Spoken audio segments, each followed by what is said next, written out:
Boa noite, pessoal. Estamos aqui com mais uma live do Pretos de Tu. Hoje uma live muito especial com meu amigo Eric Santana. O Eric também é um preto de Tu, mas hoje não está morando em Itu, né, Eric? Exatamente. Isso, está morando em outra cidade, né? Onde que você está morando mesmo, Eric? Guaxupé, é a primeira cidade no sul de Minas, vindo de Campinas. Então o Eric está lá em Guaxupé, mas é um preto de Tu, né? E é uma live muito especial porque esse tema ele apareceu de uma forma muito conveniente, assim, Eric, para mim.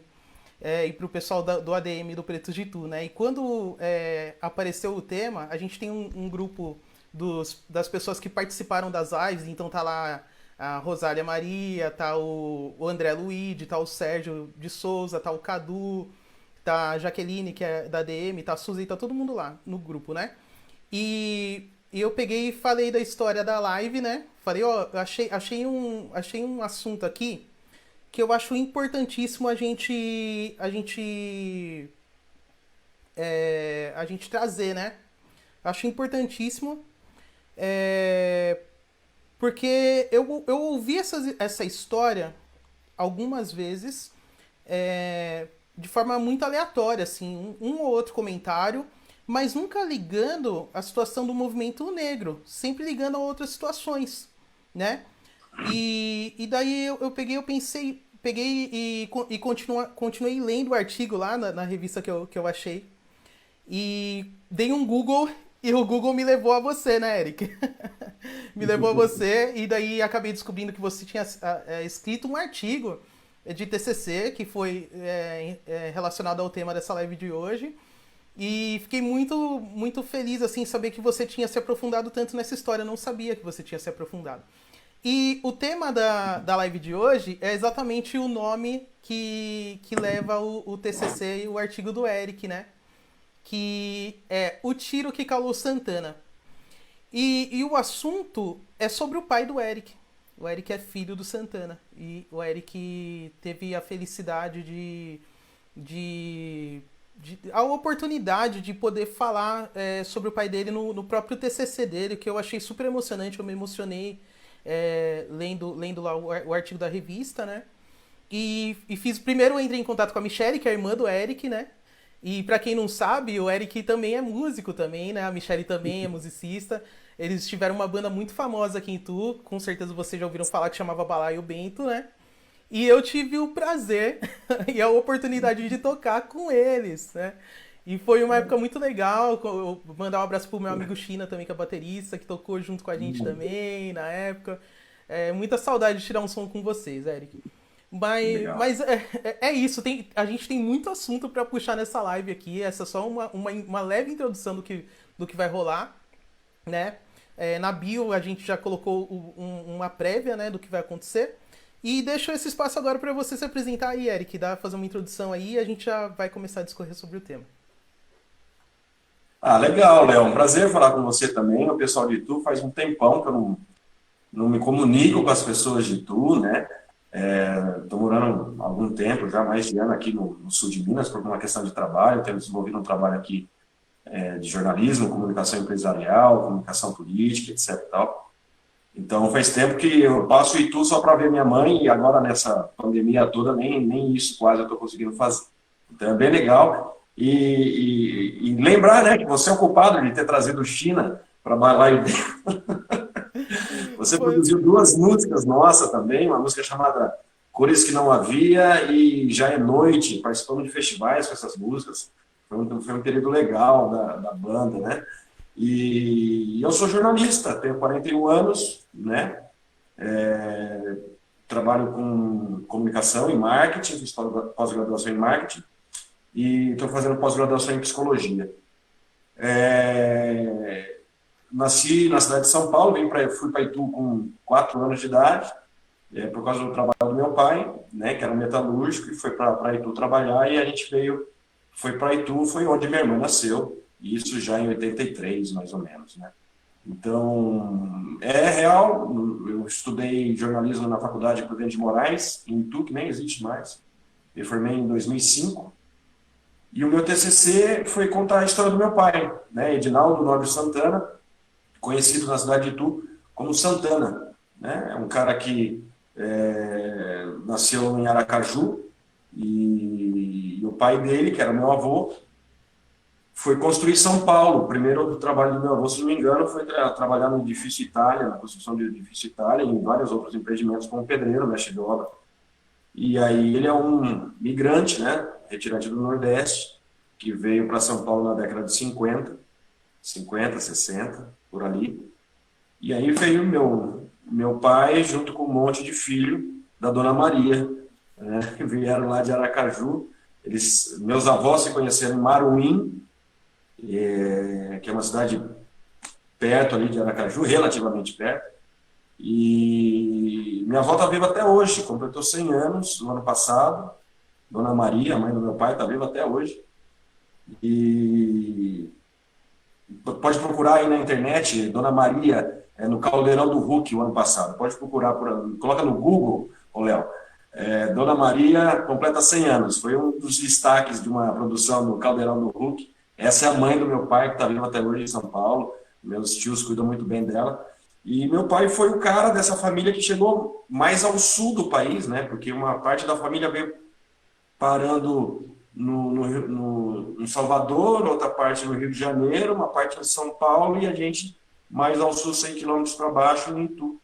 E atrás de emprego, de trabalho, foi isso, né? Uhum. Então, na faculdade, em 2005, eu escrevi um livro-reportagem contando a trajetória da vida do meu pai e foi meu TCC, né? Na época, junto com a Gisele Mariano, que também é uma jornalista da cidade de Itu. Se não me engano, ela está trabalhando em alguns veículos aí na cidade, faz tempo que eu não falo com a Gisele. E isso foi em 2005. É isso. Isso foi em 2005, né, o seu TCC, né? Né? Então, assim, 2005, nós estamos em 2020. Eu não me lembro de verdade, Eric, salvo enganos, tá? Se você puder me atualizar, mas não me lembro dessa história ter vindo à tona e as pessoas estarem conversando sobre esse assunto, sobre o envolvimento do seu pai com o movimento negro desde então, né? É, É, teve essa repercussão depois do seu TCC? isso. Então, para contar um pouco a história do meu pai, eu costumo fazer um distanciamento, né? Porque realmente meu pai foi assassinado, né, em 91. Então, eu vou contar um pouquinho a história de trás para frente. Tá. E aí, quando as pessoas me perguntam, Eric, o livro você lançou? Eu falo, não, acho que o livro não era para ser lançado, o livro era para ser um relato mesmo. Teve repercussão na mídia, fizeram muitas reportagens comigo, durante muito tempo, no período do 20 de novembro, da Consciência Negra, sempre a gente estava falando sobre isso com algumas pessoas em Itu. Sim. Mas quando eu começo a contar a história do meu pai, obviamente que as pessoas o conhecem mais, primeiro porque ele participou de muitos movimentos na cidade, tanto o movimento sindical quanto o movimento da comunidade negra. E aí eu procuro fazer um distanciamento e chamar ele de Santana, como ele era conhecido, né? Então, a discussão do negro em Itu, ela é muito antiga, né? E isso vai do tempo da escravidão, porque Itu, ele, lá no período da escravidão, tinha um território enorme, né? A província Itu ia até, o território de Itu ia até Curitiba, para você ter uma ideia. E a concentração de negros escravos nessa região, principalmente onde hoje é o município, era muito grande. Com as fazendas de café, antes com as fazendas de cana-de-açúcar e tal. E com a abolição, a gente sabe que houve uma falta de acesso, né, do negro às condições sociais adequadas, se é que a gente pode falar que são adequadas. Quando meu pai sai de São Paulo por uma questão de trabalho e o Santana chega a Itu e vai morar na Rua Santana, Legal. isso, ele vai morar na Rua Santana numa república, exatamente como eu moro hoje aqui em Guaxupé, numa república de trabalhadores. Tá? E ele vai morar lá, ele se vê durante um ano e pouco convivendo entre amigos e tendo que se reeducar. Essa é a palavra que meus tios e ele mesmo falou para minha mãe várias vezes, que ele sempre foi um cara de grupo. Meu pai sempre foi um cara de grupo. E aí ele viu que ele precisava ter propósitos. Isso é o grande legal, né, da história do meu pai. O Santana ele viu sozinho aqui em Itu que ele precisava ter propósitos. E aí, trabalhando e se sustentando e trazendo a família para morar em Itu, ele começa a articular em grupos. Ele sempre foi um cara que teve uma família grande, etc. E aí ele vê que falta o debate sobre a identidade dos negros, né? Quem são os negros que trabalharam tanto por Itu, que trabalharam tanto nas roças, que deram a vida? A gente conhece aí as histórias da Chácara do Rosário, etc. e tal. Mas quem são essas pessoas? Esse debate até então não existia, mesmo porque não existia praticamente a identidade desse povo, né? Existiam os pequenos guetos que continuavam vivendo em comunidade na cidade, mas não era algo reunido, entende, Léo? Uhum. Não era algo que existia um núcleo que pensasse a identidade do negro na cidade de Itu. E aí, em 1985, através de um decreto da Prefeitura Municipal, foi criado o Conselho de Desenvolvimento, o Conselho de Participação e Desenvolvimento da Comunidade Negra em Itu. Se eu não me engano, o prefeito na época, quem que era Era o o prefeito na Piunte, época? né? Era Era o o Lázaro Piunte, Piunte. exatamente. Era Piunte, depois veio o Sérgio, depois veio Piunte, depois veio o Leonel. Uhum. E era o Piunte através de uma abertura da Constituição e das leis no momento, que o Brasil vivia um momento de abertura política, etc., foram criados dezenas ou vários conselhos municipais. E, entre eles, se criou o Conselho de Participação e Desenvolvimento da Comunidade Negra em Itu. E meu pai foi o primeiro presidente, o Santana foi o primeiro presidente. A ideia desse conselho é que fosse debatida a identidade do negro em Itu, né? E fosse reunida as lideranças dessas pequenas comunidades e famílias negras da cidade. Então, tem diversas famílias que o Santana pegou e começou a juntar. Esse é o grande relato. E é o grande legal desse primeiro momento da história da comunidade negra em Itu. Ele começou a articular, porque meu pai, o Santana, era um grande articulador sobre tudo. Ele conseguia, ele tinha papo com todo mundo, vou falar a verdade. E aí ele começou a pegar essas pessoas que às vezes estavam sozinhas, às vezes estavam em grupos, às vezes estavam em famílias, às vezes estavam em empresas, às vezes não sabiam que queriam discutir isso, e começou a reunir essas pessoas em torno desse tal conselho. O primeiro apelido da comunidade negra Itu foi Conselho. Então tinha as reuniões do Conselho. Eu lembro que eu tinha 6, 7 anos e as reuniões eram feitas na sede do Conselho, que ficava na rua Santa Rita, numa sobreloja, num predinho de 2 andares, assim, numa sobreloja, o piso era azul, e as pessoas sentavam em círculo e os debates aconteciam ali, e muitas pessoas se conheciam, e muitas pessoas começaram a saber as histórias daquelas famílias, daquelas pessoas, e começou a se articular ali um movimento, né? Muita gente, eu acho que, na verdade, nem se conhecia, entendeu, Léo? Então, respondendo a sua pergunta agora, havia discussão? Havia, mas de forma isolada, e que através do Santana isso começou a ser articulado. Ah, entendi. Né? Que legal, cara. Assim, tipo, é meio o que a gente tá tentando fazer aqui com o Pretos de Tu, né? É, É, e assim, eu li, né? Eu estudei um pouco da história do seu pai através dessa revista que a gente conseguiu o material. E o que a gente uhum, percebe é que realmente a sociedade preta, ou a comunidade preta ituana, ali naquele momento, como você disse, estava desmembrada. Existiam grupos, né? Que ali que ficavam ali, se reuniam e tal, mas não tinha uma certa unidade. O seu pai foi o seu pai junto com o Sampaio, né? Com o Vicente também. Sampaio, olha que saudade, O Sampaio. Vicentão, É, né? Que também sempre, que né? hoje eles são ligados à UNEM, né? Que depois migraram para a UNEM. Mas eles foram os grandes articuladores ali nos anos 80, né? trazendo essa unidade, né? E principalmente, o que eu acho mais legal, Eric, é a capacidade que seu pai tem, né? E imagino que nos anos 80 o racismo era pesado, né? Não mudou muita coisa para hoje, mas assim, eu imagino a dificuldade que esses caras tiveram para se organizar e para fazer isso da forma que eles fizeram. E é legal, assim, trazendo para hoje, eu te conheço há muito tempo e sei que você é um cara muito ativo, muito atuante também nas coisas que você faz, né? Você é um cara que é engajado quando você entra para fazer alguma coisa. Eu já trabalhei com você com música, eu já vi você na TV, trabalhando de repórter, de jornalista. Eu já vi você dando aula, é, né? É, então, eu vejo assim, quando eu comecei a ler o seu pai, assim, a história do seu pai, o engajamento que ele tinha, essa unidade que ele conseguia criar, eu vi muito você, eu vi muito as suas características, né?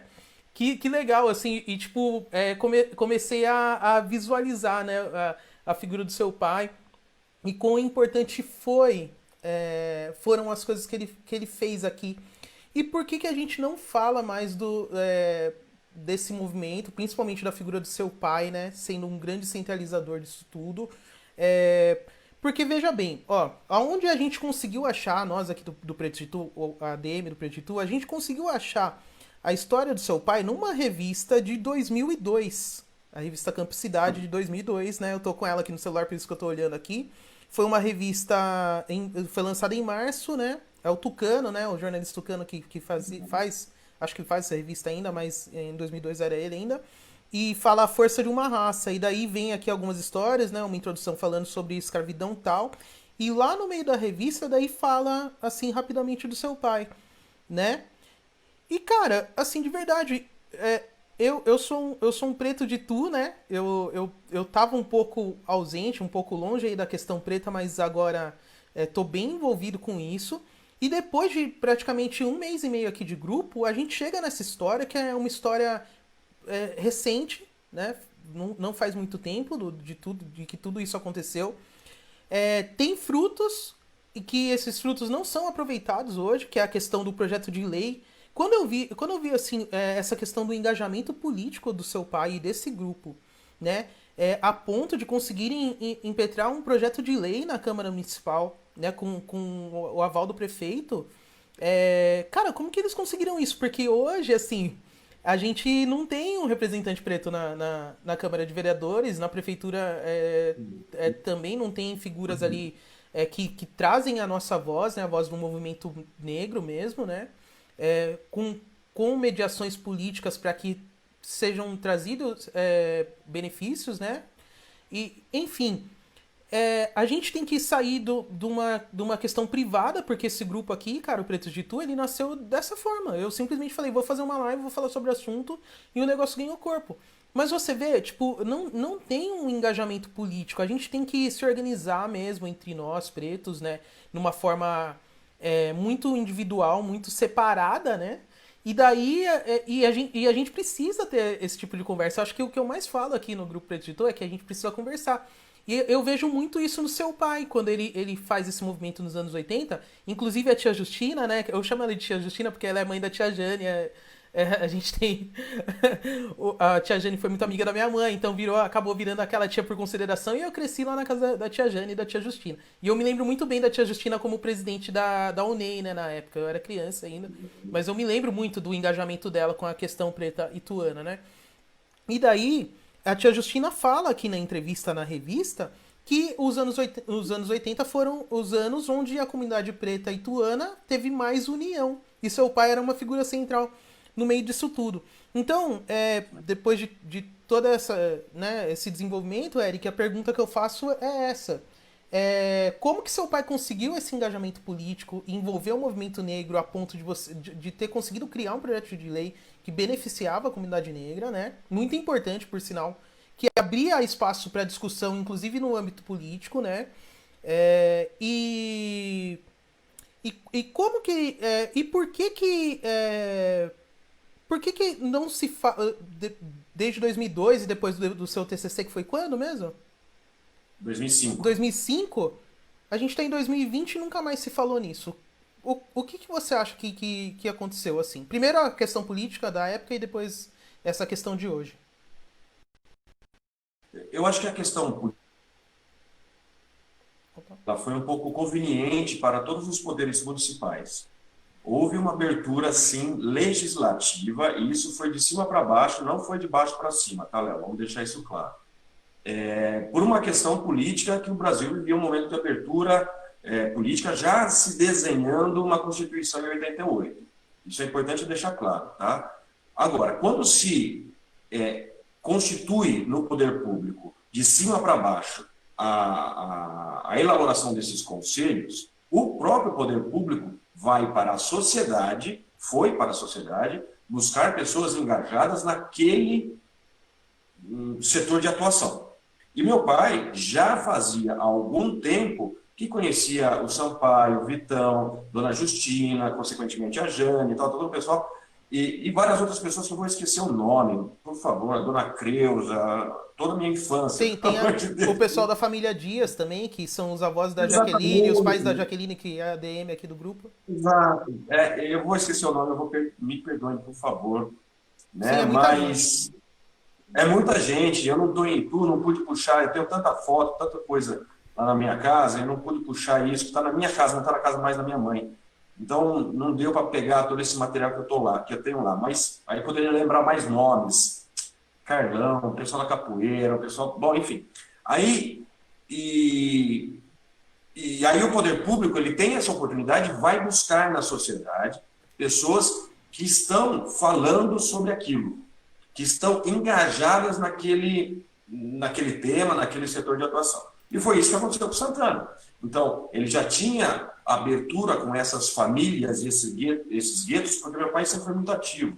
Ele jogava futebol, fazia churrasco, ia para o samba, e tinha escola de samba em Sorocaba, junto com a família da minha mãe. Enfim, sempre teve envolvido na cultura afro, vamos dizer assim, né?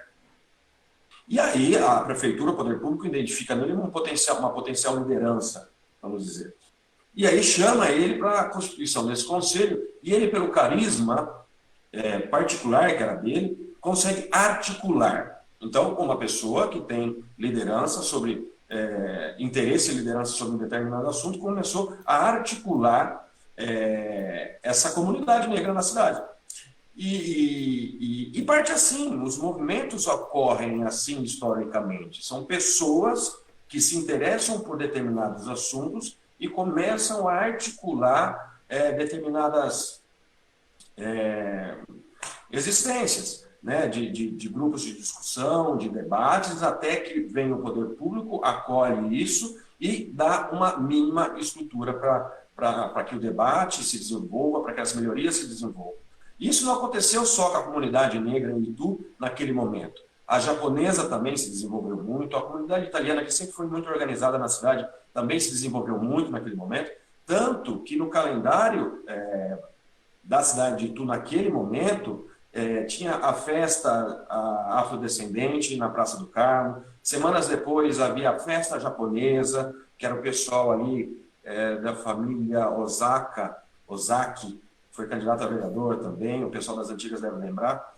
Enfim, as tradições dos povos de Itu, que existiam em Itu, tiveram relevância naquele momento por uma abertura legislativa do poder público. E as pessoas que tinham liderança de interesse naquilo se engajaram fortemente, entendeu? Agora, por que, a segunda parte da sua pergunta, por que depois não se discute? Né? Porque as próprias comunidades foram se desarticulando pela troca de gerações. Eu acredito que foi isso. A troca de gerações acabou desarticulando muitos movimentos. Os japoneses, por exemplo, que depois continuaram por algum tempo, mas não era como era antigamente. E a necessidade de diálogo foi diminuindo cada vez mais. Eu acredito nisso, que as pessoas foram se desinteressando por debater coisas que eram importantes. Só para te contar, Léo, como que foi o desenvolvimento do Conselho, logo depois que esse Conselho nasceu em 85 e eu havia essas pequenas reuniões, aglutinações de pessoas ali na Rua Santa Rita, o negócio ganhou volume. E o conselho foi transferido para o prédio Teotônio Vilela, que fica ali do lado do CEUNSP. Era onde era a Escola Mário Macedo Júnior, onde um tempo foi a Guarda Municipal, um prédio lindo, alto, dos 4, 5 andares, e foi transferido para o último andar, se não me engano, para o penúltimo ou último andar ali do Espaço Teotônio Vilela, antiga sede da Codeísa. Olha eu lembrando essas Sim. coisas. Prodeme, Codeísa. E foi transferido para lá. E lá era um andar inteiro, né, onde ficou hospedado o Conselho de Desenvolvimento da Comunidade Negra, que ali ganhou o apelido de Comunidade Negra, que é uma foto que você postou no grupo recentemente, hoje ainda, onde tem aquelas bandeiras atrás, assim, sabe? Tem Ah, várias sim. pessoas ali. Aquela foto foi tirada nesse terceiro andar ali do Espaço Teotônio Vilela. Se eu estiver enganado, alguém estiver assistindo aí, se é terceiro ou quarto andar, né? E eu frequentei muito esse lugar. Toda a minha infância foi ali. E aí, com a ajuda dessas pessoas que começaram a se entender, foram criados núcleos de desenvolvimento da identidade do negro na cidade. Então se viu que a comunidade negra, e aí que vem o apelido, né, virou apelido, comunidade negra. Ah, onde você está? Está na comunidade. Ah, está na comunidade negra. Era sempre assim. E ali foram vistas, identificadas algumas necessidades, né? A diretoria, que meu pai fazia parte, junto com várias outras pessoas importantes, foram identificando algumas necessidades. Então, viu que o pessoal precisava ter curso técnico ou algum curso para se fazer. Aí teve o curso de corte e costura, que ficou muito tempo lá. A dona Justina ajudava bastante, minha mãe ajudava bastante nesse curso. Tinha aula de capoeira. Então, eu aprendi a jogar capoeira ali com várias pessoas. Tinha núcleos de discussão política. E foi onde nasceu o balé afro, que foi um marco na comunidade negra. O balé afro, onde a Jane fazia parte, onde várias outras pessoas faziam parte, era um elenco grande. Nossa, a Rita de Cássia, meu Deus do céu, muita gente. Tem a Rose E Nascimento também, né? Era dessa Arroz época. Nascimento, e umas coreografias lindas. E foi um resgate, um estudo de um resgate. Eu que sou ator, gosto muito de teatro. Uma das primeiras influências de teatro foi ali, porque eu ficava vendo as danças, e às vezes as crianças também faziam parte de alguma recreação ali. Eu ficava vendo as danças, e tinha a figura central do pajé, depois tinha todas as moças, como elas dançavam, tudo baseado na cultura afrodescendente, africana. E foi um resgate disso tudo, até para aquelas pessoas que participavam que não conheciam muito bem a cultura africana, cultura mesmo, né, de dança, de folclore africano. E esse balé fez sucesso, esse balé viajou no estado de São Paulo, foi se apresentar em Bragança, foi se apresentar em várias cidades. Eu lembro em Bragança, foi aplaudido de pé por um auditório cheio, numa faculdade de Bragança, esqueci o nome da faculdade de Bragança. Enfim, ganhou corpo a comunidade negra ali no Espaço Teotônio Vilela.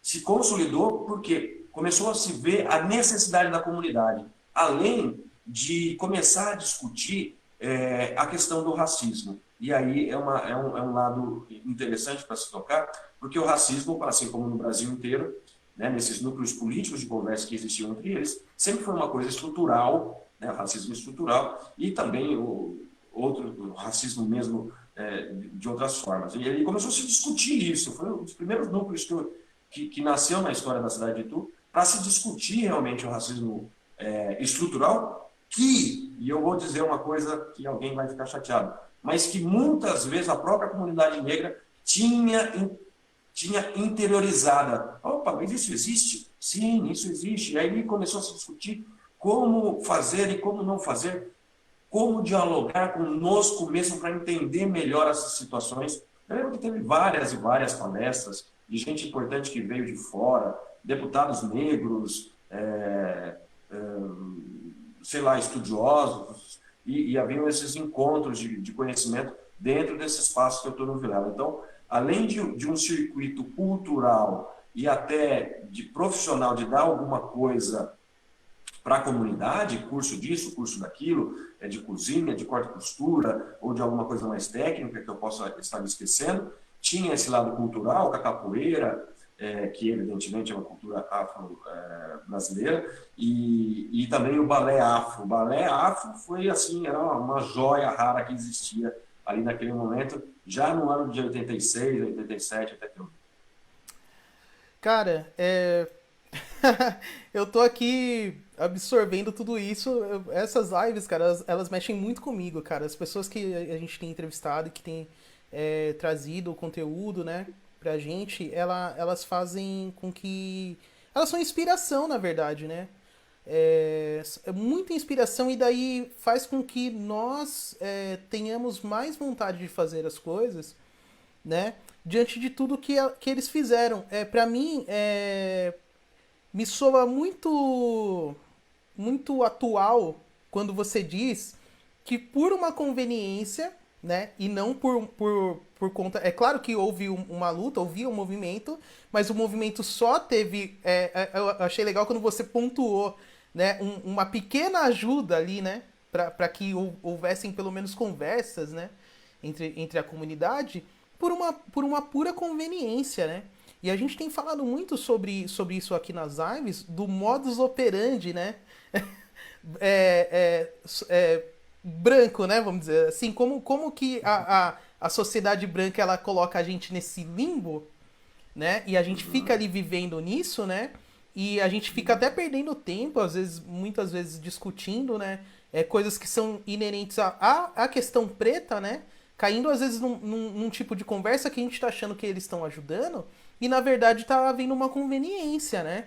Então, pra você aí que tá assistindo a live e acredita nesse discurso de que que é fácil, que você só tem que se organizar, que você tem que estudar, que você tem que brigar, lutar para conseguir as coisas e que tudo vai dar certo e não sei o que e tal, tal, tal, né? Que é um discurso que a gente tem escutado de algumas pessoas, inclusive pessoas pretas, né, dentro do grupo, trazendo isso, né? A gente tem que entender que a comunidade ituana, né, a sociedade ituana é uma sociedade extremamente racista, sim, na sua estrutura, no seu histórico, como o Eric de forma muito pertinente colocou no começo, né, que a gente vem num processo de escravidão muito brutal na cidade e depois num pós-abolição que foi absurdo. O André Luigi, que é o historiador que participou aqui de uma live junto com a gente, ele falou assim que o pós-abolição ituano foi uma coisa absurda, assim. Que houve roubos de residências, de terrenos, pessoas que eram muito bem sucedidas, mulheres pretas que viviam aqui dentro da área urbana ituana simplesmente foram despejadas pra zona rural sem com uma mão na frente e outra atrás, assim, né, cara? E isso reflete até hoje nas famílias, né, em tudo, né? E daí, cara, quando você fala que realmente houve uma conveniência política, cara, por conta dos caciques políticos ali da época quererem se beneficiar do movimento que estava tendo voz ali. Eu entendo da onde veio esse interesse, porque ali em meados dos anos 80, principalmente de 85 até 88, que foi discutida a Constituição, né? Depois do movimento Direta Já e tal, e começou a se discutir isso.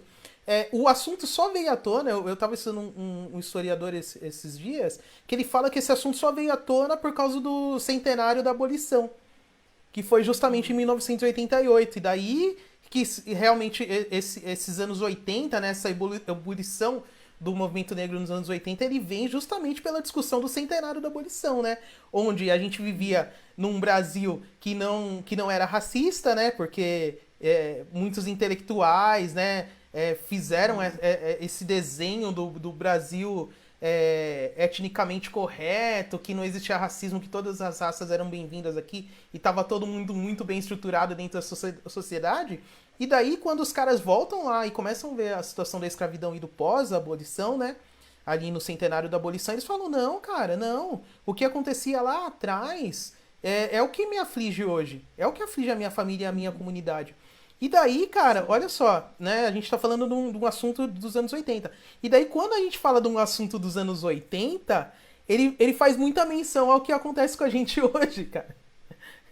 Então, assim, depois de praticamente 40 anos, né, cara? Quase 40 anos, a gente ainda tá vivendo esse limbo. Esse limbo. Onde existem pessoas. Eu vou dar o exemplo da UNEI mesmo, né? Eu vejo a luta do pessoal da UNEI aqui em Itu, para tentar se organizar e ter corpo e ter um desenvolvimento e fica ali numa dependência do poder público que não tá nem aí pra gente, essa que é a real, né? A ponto de existir uma lei super importante que seu pai participou da criação dessa lei e tal, e a gente não tem mais esse conselho, cara. Eu acho um absurdo da gente ter conseguido esse avanço, mas daí quando você justifica e fala assim, não, Léo, foi conveniente.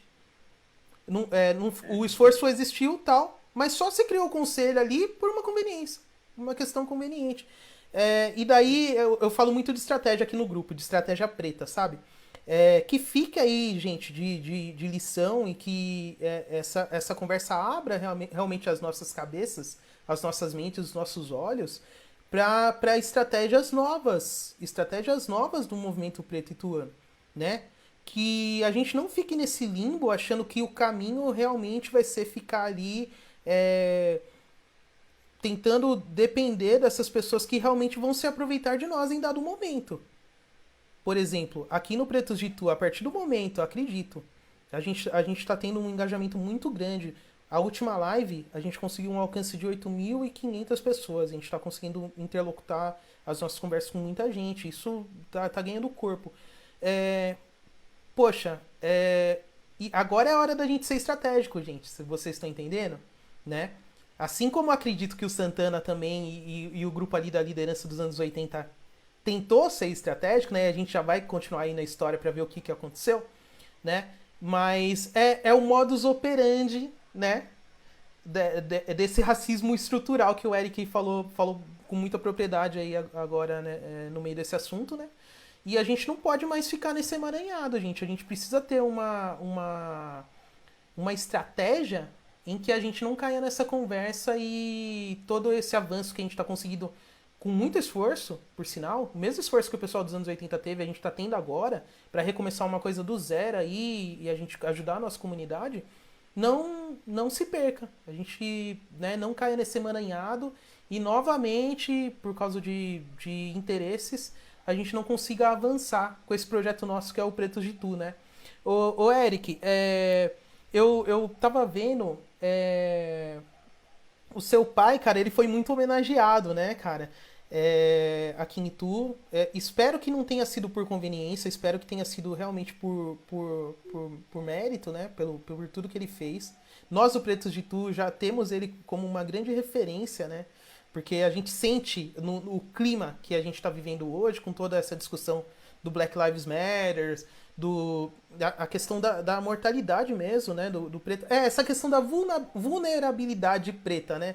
Eu acho que esse é o assunto que está mais em voga, assim, né?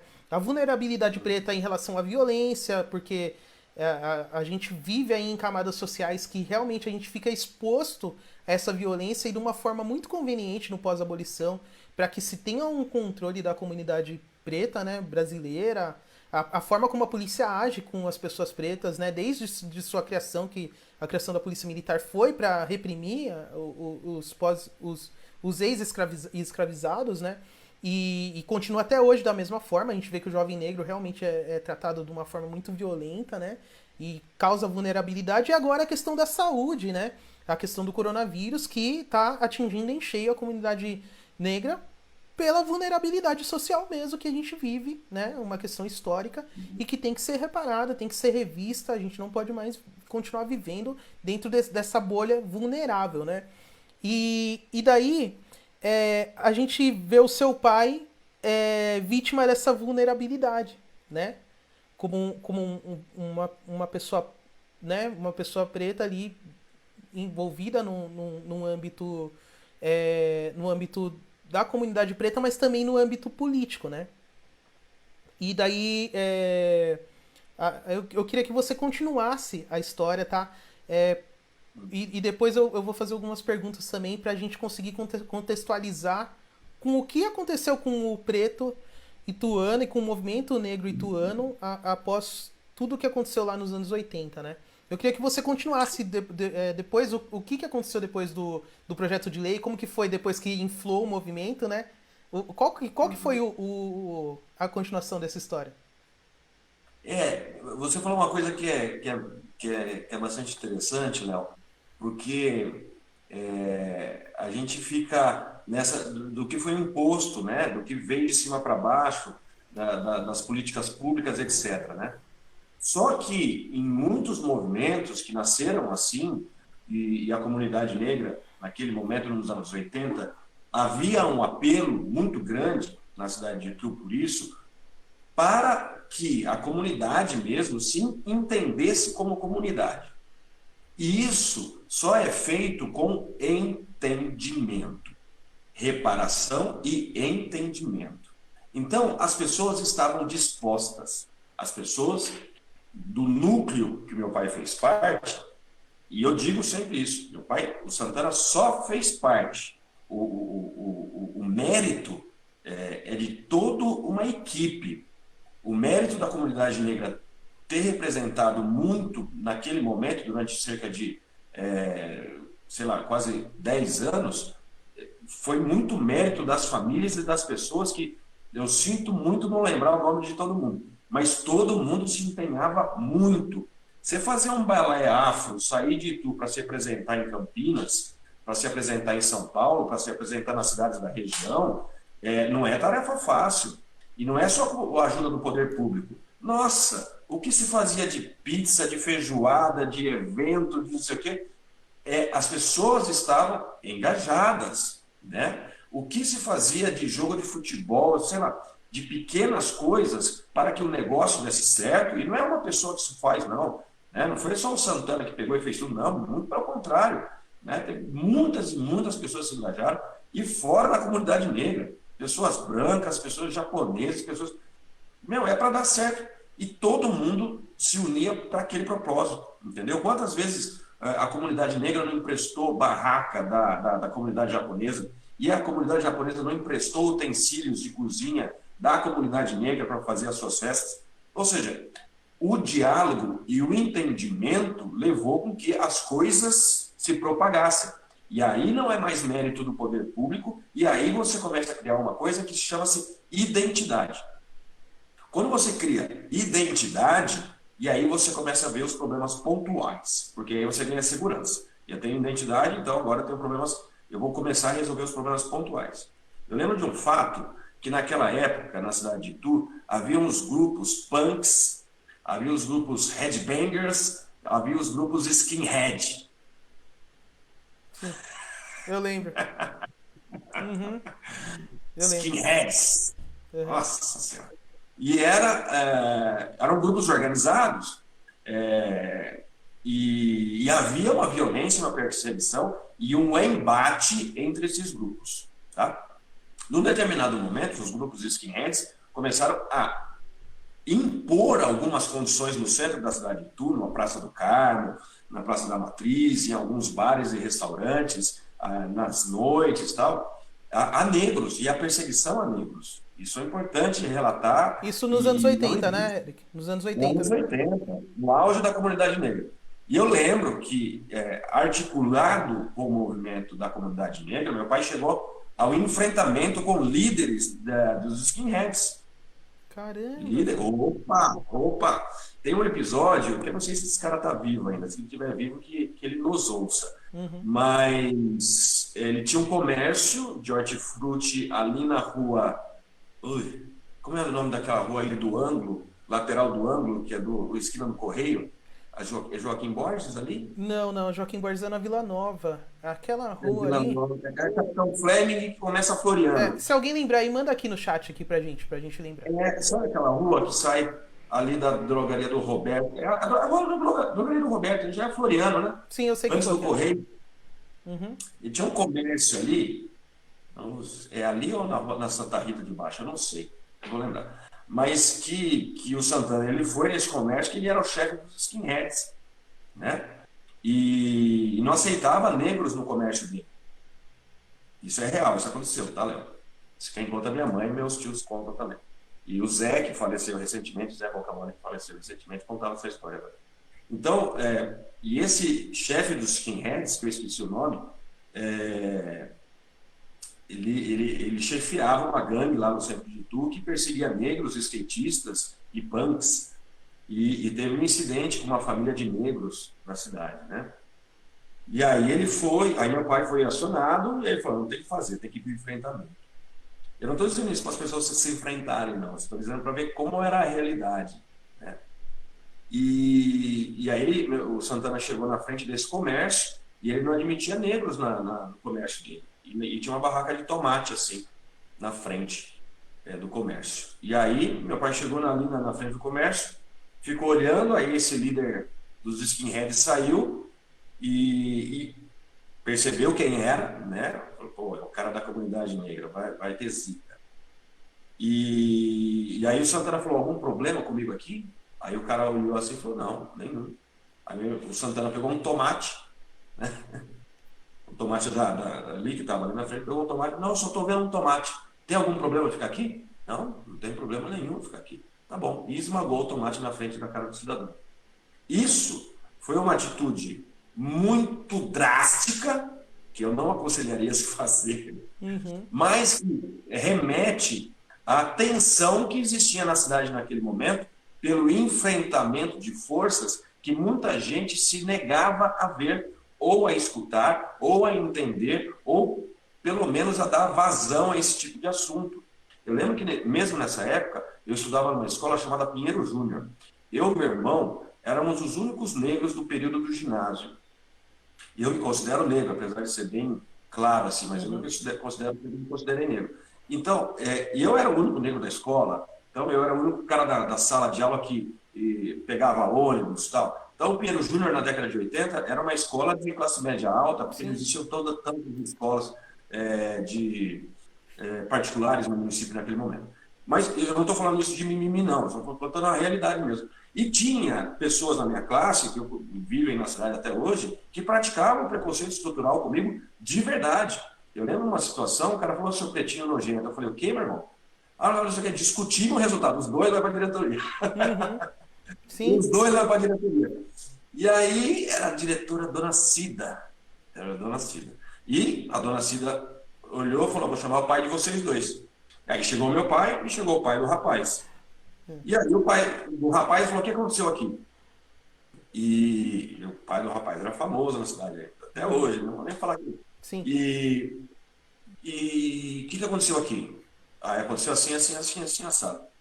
Aí meu pai perguntou, Eric, aconteceu isso? Aconteceu? Ele me xingou e a gente estava quase brigando dentro da sala. Me xingou como? Ele falou, seu pretinho safado. E ele vinha repetindo isso mas muito tempo, assim, muitos anos. Era estrutural nele mesmo. Tá certo xingar assim, ofender assim. Aí o rapaz, meu pai falou, não, eu vou representar racismo contra o seu filho. De uma forma de diálogo tranquila, o cara falou, não, ele vai pedir desculpa e nunca mais vai fazer isso. E ele nunca mais fez aquilo. Né? Nunca mais. E eu lembro do rosto, ele pediu desculpa um dia na frente da diretora e no dia seguinte também pediu desculpa e nunca mais me tratar daquele jeito. Então, eu olhava para meu pai e falava, pô, pai, valeu, você é legal, né, cara?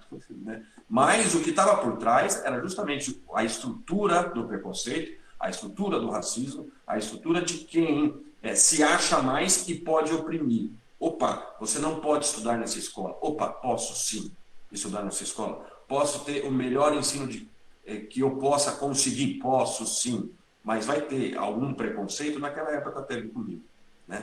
E eu passei isso na pele durante algum tempo. Mas com esse rapaz, houve essa situação extrema, e para você entender, Leandro, o pessoal que está vendo também, como era o ambiente disfarçado. Ah, não tem preconceito no Brasil. Tem, tinha, e era estruturado, e as pessoas que se organizavam ali na comunidade negra tinham essa percepção, e depois que essa comunidade negra criou uma identidade através do ambiente de diálogo, de autoajuda e de diálogo com outras comunidades também, porque não adianta, Léo, falar muito a verdade. Não adianta a gente ter uma comunidade negra forte, mas não ter uma comunidade dos judeus fortes, não ter uma comunidade de não sei quem forte, do japonês, sei lá, dos gays, tem que ter todo mundo forte e todo mundo se comunicando, porque são minorias, são classes que, sabe, cada um tem sua perspectiva de direito, cada um tem sua perspectiva de conquista, cada um tem sua perspectiva de projetos, né? Mas as pessoas precisam se ajudar. As pessoas não precisam depender do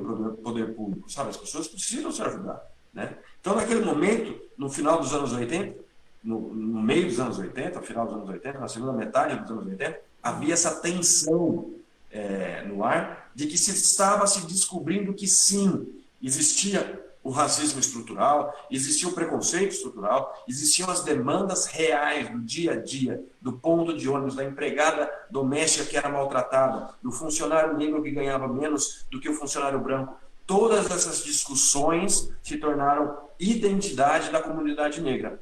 E o curioso é que, a partir disso, o Santana começou a mudar e ampliar o seu modo de pensar. A gente percebe que o seu pai começou a. Aliás, o seu pai não. Começou essa tensão racial, né? Da discussão racial, porque nem se fala, pelo que eu entendi, pelo que você falou, nem se tocava no assunto antes Não, do conselho, certo? não. Né? Exato. Isso Exatamente. era um negócio morno, né? É o que tava Sim. acontecendo aqui em Tu até pouco tempo. Não se falava mais em racismo e tal. E daí seu pai, ele começa a ter essas atitudes, né? Antirracistas, né? Atitudes antirracistas. E daí, Eric, eu, nas minhas pesquisas, né? Nós que somos pretos, estamos acostumados a nos reportarmos com as pessoas mais velhas, né?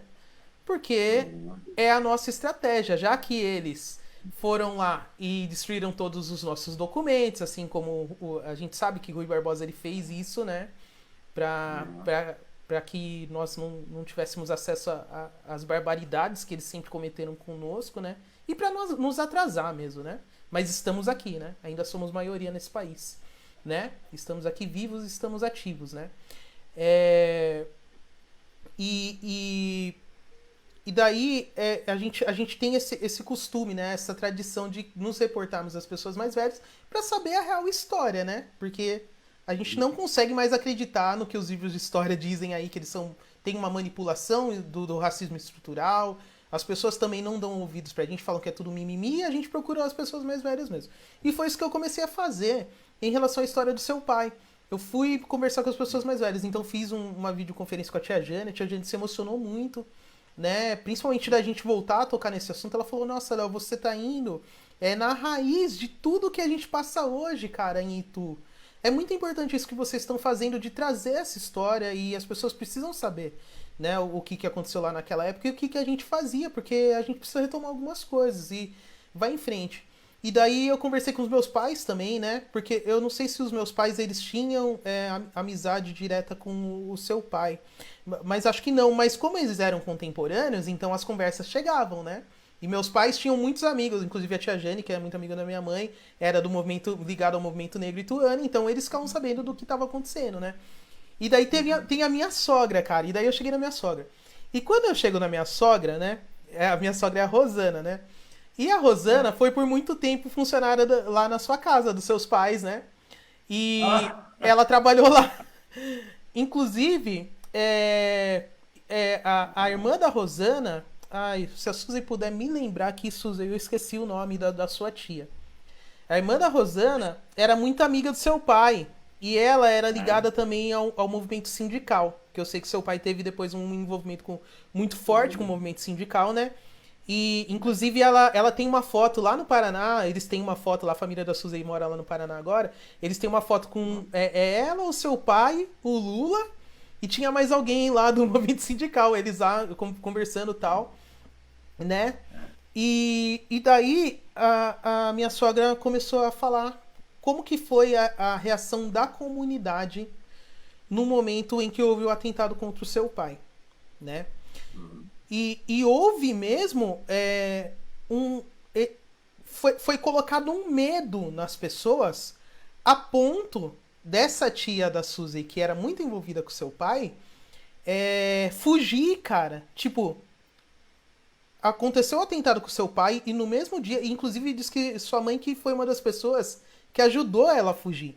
Tipo, ela entrou lá numa carona lá, apareceu um caronista lá, na época acho que era complicado a viagem de ônibus. Colocaram ela nesse caronista pra ir pro Paraná e ela saiu fugida de Itu mesmo, né, com alguns panos na cabeça e tal, e fugiu, né? Porque ficou com medo, porque ficou com medo também de ser assassinado também. Eu É esqueci. Madalena? Não, não é Madalena? Madalena. Ai, Suzy, me ajuda. Se tiver, acho que a Suzy tá assistindo aí. Se ela não tá assistindo, Lembro meninos, dessa história. chamem aí e Lembro fala pra dessa ela me história. lembrar o nome. Ela já lembra. Mas enfim, daí a tia Jane falou a mesma coisa. Foi a mesma coisa que ela falou. Falou assim, nossa, Léo, é um movimento preto. Porque eu perguntei pra ela, eu falei, tia, eu tava estudando e percebi que houve um hiato ali do atentado contra o Santana e a criação da UNEI. Foram 4 anos, né? Que demorou para novamente a comunidade negra se articular e se unir, né? Para continuar as lutas ali que foram travadas nos anos 80 e continuar nos anos 90, né? E daí a tia Jane falou a mesma coisa, falou assim, Léo, as pessoas ficaram com muito medo. Foi algo assim que, ó, o nome da tia da Suzy era Rosa Marlene. Era Rosa Marlene. Marlene. Marlene. Marlene. É, Eu lembro da Marlene. é. Eu Ela, lembro da ela, Marlene. ela já faleceu já, né? Ela faleceu também. Não E. sabia. Então, ela faleceu. E daí, cara, o que se gerou nessa comunidade que ali estava em volta do Santana, né? Foi essa reação de medo. De medo. As pessoas se calaram e a hora que você falou do título Tiro que calou Santana, eu fiz essa ligação. Falei, caramba, cara. Não foi o tiro que calou o Santana, né? Que tirou ele da ativa, né? Mas foi um tiro que calou uma comunidade inteira, cara. Inteira. Porque assim, as pessoas ficaram com muito medo na época. Pelo menos o que eu escuto das pessoas mais velhas, o que eu escutei dos meus pais, o que eu escutei dos meus tios, o que eu escutei da família da Suzy, que era muito próxima, inclusive, do seu pai, né? O que eu escutei da tia Jane, que era próxima dele na comunidade preta, é que. E esse ato, ele de uma forma. Em dados, né? Vamos falar em dados, né? Realmente houve ali 4 anos em que não houve evolução nenhuma de nenhum movimento preto em Itu. Ficaram 4 anos parados e só depois de 4 anos que veio a UNEM, né, cara? Então, eu queria que você. Claro que se não for muito constrangedor pra você, acredito que não seja mais, porque você estudou isso e escreveu o livro. E agora nós vamos entrar no lance do livro, né? Eu queria que você falasse para as pessoas o que aconteceu, né? É, Então, e, e, Léo, qua- para e mim é quais, muito foram, quais tranquilo. foram as consequências da morte do seu pai? É isso? Para mim é muito tranquilo falar da morte do meu pai, porque foi um processo de desapego e hoje, lá atrás, eu já consegui fazer um distanciamento disso tudo. E eu tenho muito claro o que aconteceu com meu pai, né? Então, o Santana, logo depois que ele cria essa identidade, começa a ver a necessidade de outras pessoas também, ele já está trabalhando na empresa Mimo. Sim. Lembra da Mimo? Sim, Minha a, mãe mora a, ali perto. a minha sogra, a Rosana, trabalhava lá na Mimo na época também. Pois é. E Trabalhava lá lá. dentro da Mimo, ele querendo ver a necessidade das pessoas, tal, isso aqui, ele funda o Grêmio de Trabalhadores da Mimo, e logo em seguida, com a Constituição, ele funda o Sindicato dos Brinquedos, Instrumentos Musicais de Itu e região. E aí, além de um líder da comunidade negra, ele vira um líder sindical. E ele organiza uma greve, só para o pessoal que está ouvindo entender, a Mimo significava para o município de Itu, naquele momento, que a Skin Cariol significa hoje, ou a Heineken significa hoje. Ou seja, empregava muita gente, era uma das principais empresas da cidade, das maiores empresas da cidade. Tinha 2.000 funcionários, era uma coisa de louco, era uma das maiores empresas mesmo. Foi a época que a Mimo lançou a boneca Xuxinha. Você imagina, nos anos 80, a Xuxa no auge, e quem fabricava a boneca Xuxinha, que competia com a Barbie, era a Mimo. A Mimo, ela fabricava todos os bonecos da Turma da Mônica, no Brasil, e exportava para o mundo. Era uma fábrica enorme. Eu repito, ela significava para o município de Itu, naquele momento, mais ou menos o que a Heineken significa hoje, que é a maior empresa do município, né? Então, e meu pai queria o sindicato dessa empresa. O Santana vai lá e fala, pô, não vou ajudar só a comunidade negra, vou ajudar os trabalhadores aí. Então tinha mulher grávida que não tinha licença maternidade, começou a mexer com o sindicato mesmo, sindicato estrutural para ajudar o trabalhador no dia a dia. E aí, com as negociações salariais debilitadas e com o mau entendimento dos patrões com a nova Constituição, que estavam enrolando para aplicar as novas regras, etc., etc., para simplificar, ele organiza a primeira greve da Mimo. E aquilo para o município de Itu. Para. Aquilo ali, a Mimo parou o município durante alguns dias e foi uma coisa de doido essa greve. Muitas pessoas com mais de 50 vão lembrar que ali o Santana ele não só se tornou um líder da comunidade negra, ele se tornou um líder quase que popular. Por exemplo, a comunidade negra apoiava o Santana. O sindicato que ele criou não estava totalmente legal, mas ele operava esse sindicato, apoiava ele. O Lula, que naquela época era um líder sindical autêntico, vem para Itu e dá todo o apoio para ele. Projetos internacionais começam a apoiar todo o movimento sindical no final dos anos 80 e o sindicato do Santana recebe esse apoio. O time de futebol dele, o 20 de novembro, é uma sensação entre os quarentões, não sei o que, jogavam bola lá na Fonte Nova, na Biquinha. Então era um cara popular, tal, também no ambiente esportivo, de entretenimento, etc. Era o time chamado 20 de novembro. Ou seja, nós tínhamos não só um líder da comunidade negra, mas também um líder da sociedade, um líder popular. E aí ele vai disputar junto com outras pessoas, não só a liderança do próprio sindicato, mas a liderança de outros sindicatos também, como do Rodoviários, por exemplo, onde ele participa da eleição e a turma dele ganha. Aí ele vai disputar uma outra eleição, que é a turma dos ceramistas. O sindicato ceramista naquela época era um dos mais fortes de tudo. Era mais forte, talvez, que o sindicato dos metalúrgicos. Sim. E aí a turma dele... Aí existe uma guerra sindical no Itu, e isso pouca gente sabe. Houve uma guerra sindical naquela eleição. E a cidade estava povoada do que chamam de bate-paus, que é segurança de sindicato mesmo. Muita gente vai me odiar, a turma do Raimundinho, do Sindicato dos Metalúrgicos, vai me odiar de eu contar essas coisas, mas está no livro, então não tem problema. E aí, nessa guerra sindical, onde houve muita violência, onde houve muito insulto e pancadaria de verdade, a turma do Santana é vitoriosa. Nessa altura, ele conquista o Sindicato dos Ceramistas, que é a grande força política. Então, ele tem a comunidade negra, o Santana é líder do Sindicato dos Brinquedos, é líder no Sindicato dos Rodoviários, é líder não sei aonde mais, foi candidato a vereador negro e ficou em segundo suplente, perdeu por 23 votos, não entrou, não foi eleito por 23 votos na eleição de 88, 89, não lembro agora, e pelo PMDB. Meu pai era do PMDB. E, estava se estabelecendo como uma liderança na cidade, só que se mete numa guerra sindical. E realmente ele se meteu numa guerra sindical, onde ele sai vencedor, mas perde, porque os perdedores não aceitam a derrota. E aí, meses depois, ele sofre um atentado, e isso foi no dia 8 de dezembro de 91. Ele sofre um atentado, consequência dessa guerra sindical que existe no Itu naquele momento.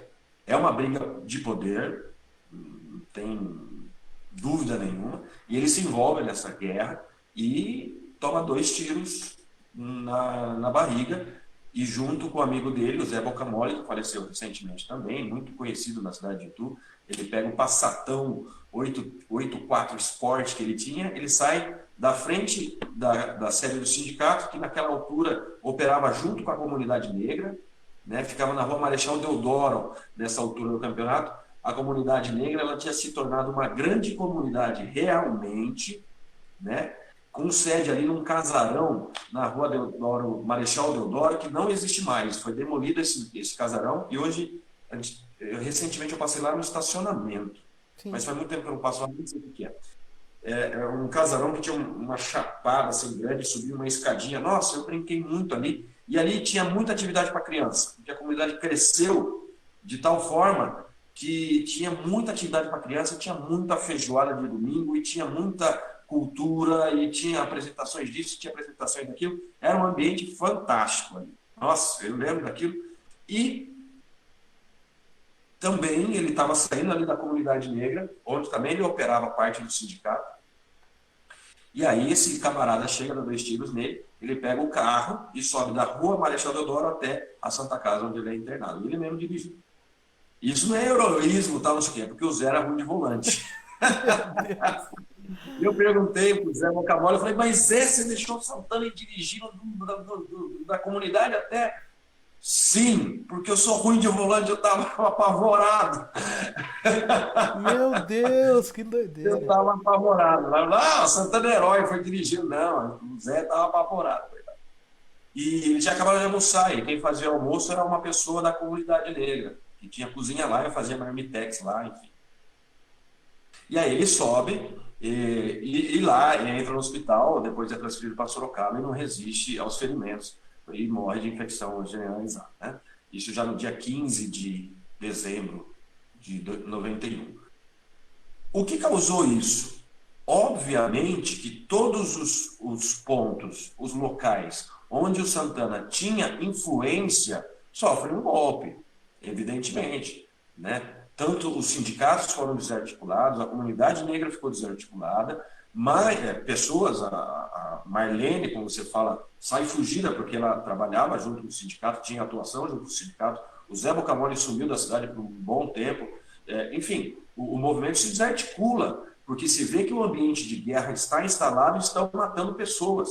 E o Santana não foi o primeiro sindicalista a morrer nessa guerra. Essa guerra começa 3 ou 4 anos antes, com a morte do Virgílio, e depois com uma série de mortes até chegar o terceiro cara, que era o meu pai, que era o Santana. E a quarta morte é o Cláudio, 5 anos depois da morte do Santana, e foi muito interessante a morte do Cláudio, porque no dia da morte do Cláudio, que fazia parte dessa guerra sindical, de manhã foi expedida uma ordem de prisão do Cláudio em São Paulo, acusado da morte de Santana e do Virgílio. Às 11 horas da manhã, ele é assassinado no centro da cidade de Itu, em frente à igreja Bom Jesus, que era a sede do sindicato dele. Ele é assassinado com 14 tiros. Meu Deus. Isso 5 anos depois.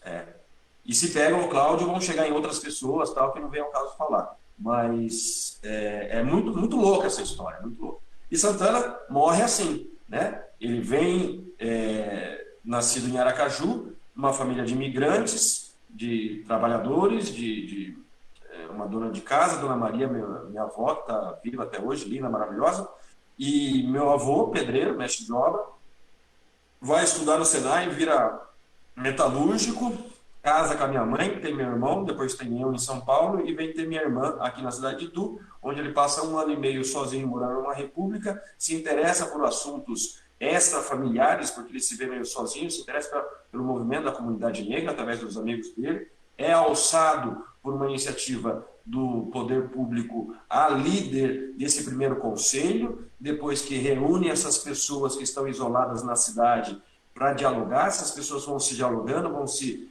entendendo, aí a gente coloca nomes Dona Justina, Carlão, Viceitão, Sampaio, e esse povo todo, eles vão se entendendo, se articulando, fazendo ações. Isso vira uma comunidade negra com ações de ensino técnico, profissionalizante ou de atividades rentáveis para as pessoas. Isso vira atividades culturais, como balear, capoeira, etc.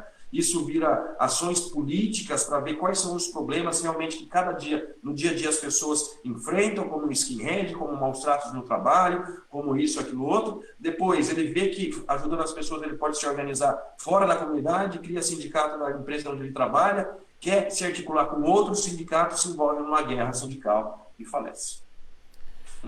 Cara, é uma história... É uma história que mexe muito com a gente mesmo. É uma história muito... que fala muito do que acontece hoje em dia aqui em Itu.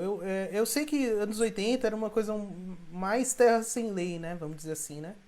E acho que essa questão sindical também era algo mais violento, tem tudo isso, né?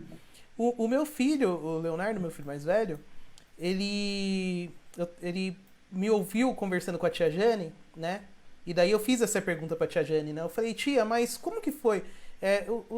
O atentado contra o Santana teve mais relação com o envolvimento dele com a comunidade negra ou foi mais da questão sindicalista, né? Daí a tia Jane pegou e falou, não, Léo, foi sindical mesmo. Ele realmente estava muito envolvido com isso, estava acontecendo uma guerra ali e ele acabou sofrendo um atentado no meio dessa história toda.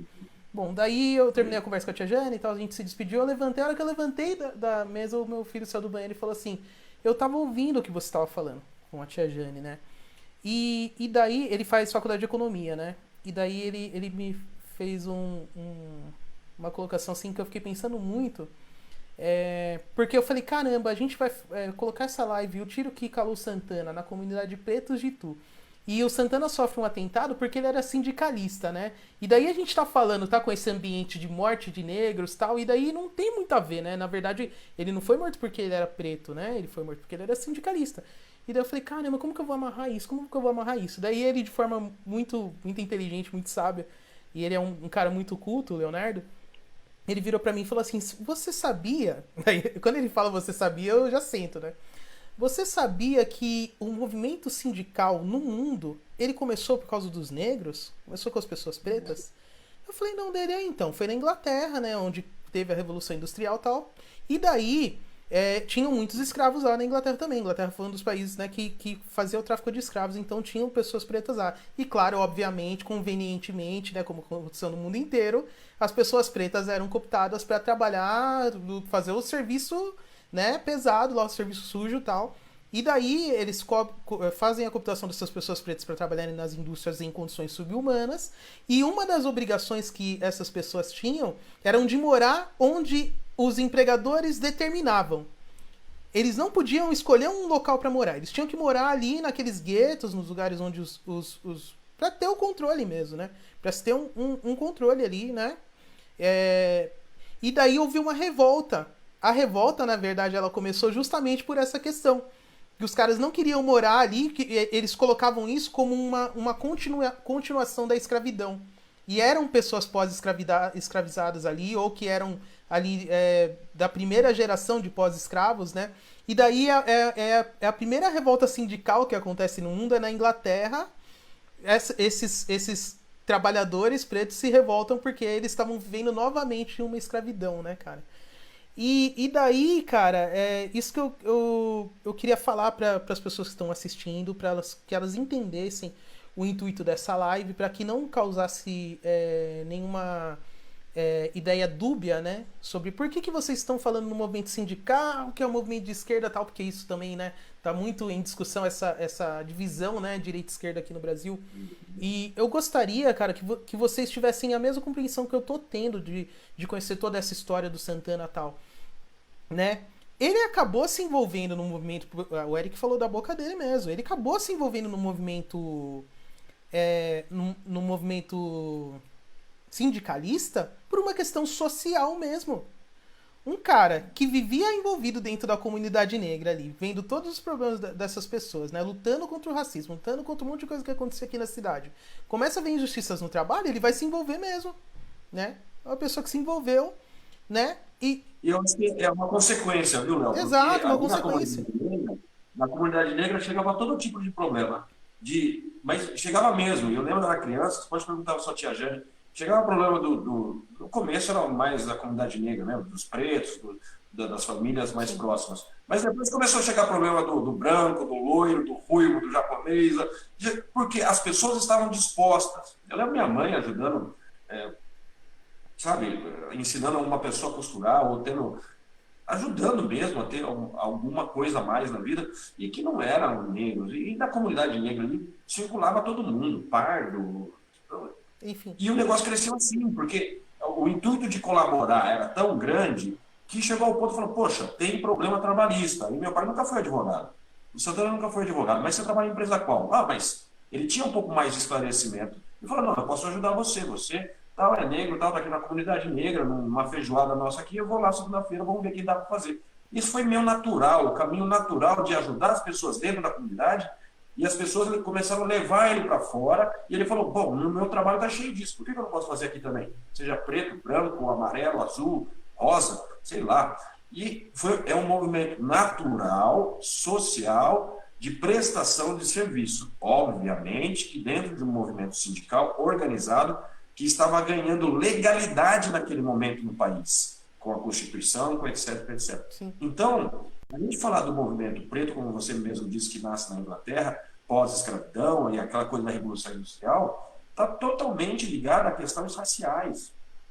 Quem sofre, quem é a massa trabalhadora do país? São os negros ou os brancos? Você pode ver aí quem é a massa trabalhadora. É uma questão. E quem ganha mais dessa massa trabalhadora? É o negro ou é o branco? Quem que vai ficar revoltado no meio dessa história toda, né? sabe, tá totalmente ligado. Eu não estou dizendo exatamente, não é o caso do Santana, meu pai não é um caso clássico de morte por racismo, não, óbvio que não.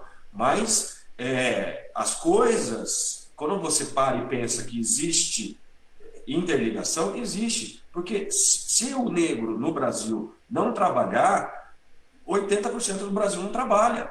Sabe? É claro isso. Não tem que fazer. Acho que essa pergunta até, sei lá. E, pô, tem que trabalhar, velho. E tem que trabalhar bem, tem que ter condições dignas de trabalho, de salário e tal. O mundo mudou de 91 para cá, são 30 anos. E hoje a gente está debatendo isso aqui com 50, 60 pessoas vendo essa live ao vivo, depois mais pessoas vão ver. Mas o mundo mudou, não existia esse negócio naquele momento de que as pessoas têm informação muito rápido. As pessoas mal sabiam o que era carteira de trabalho.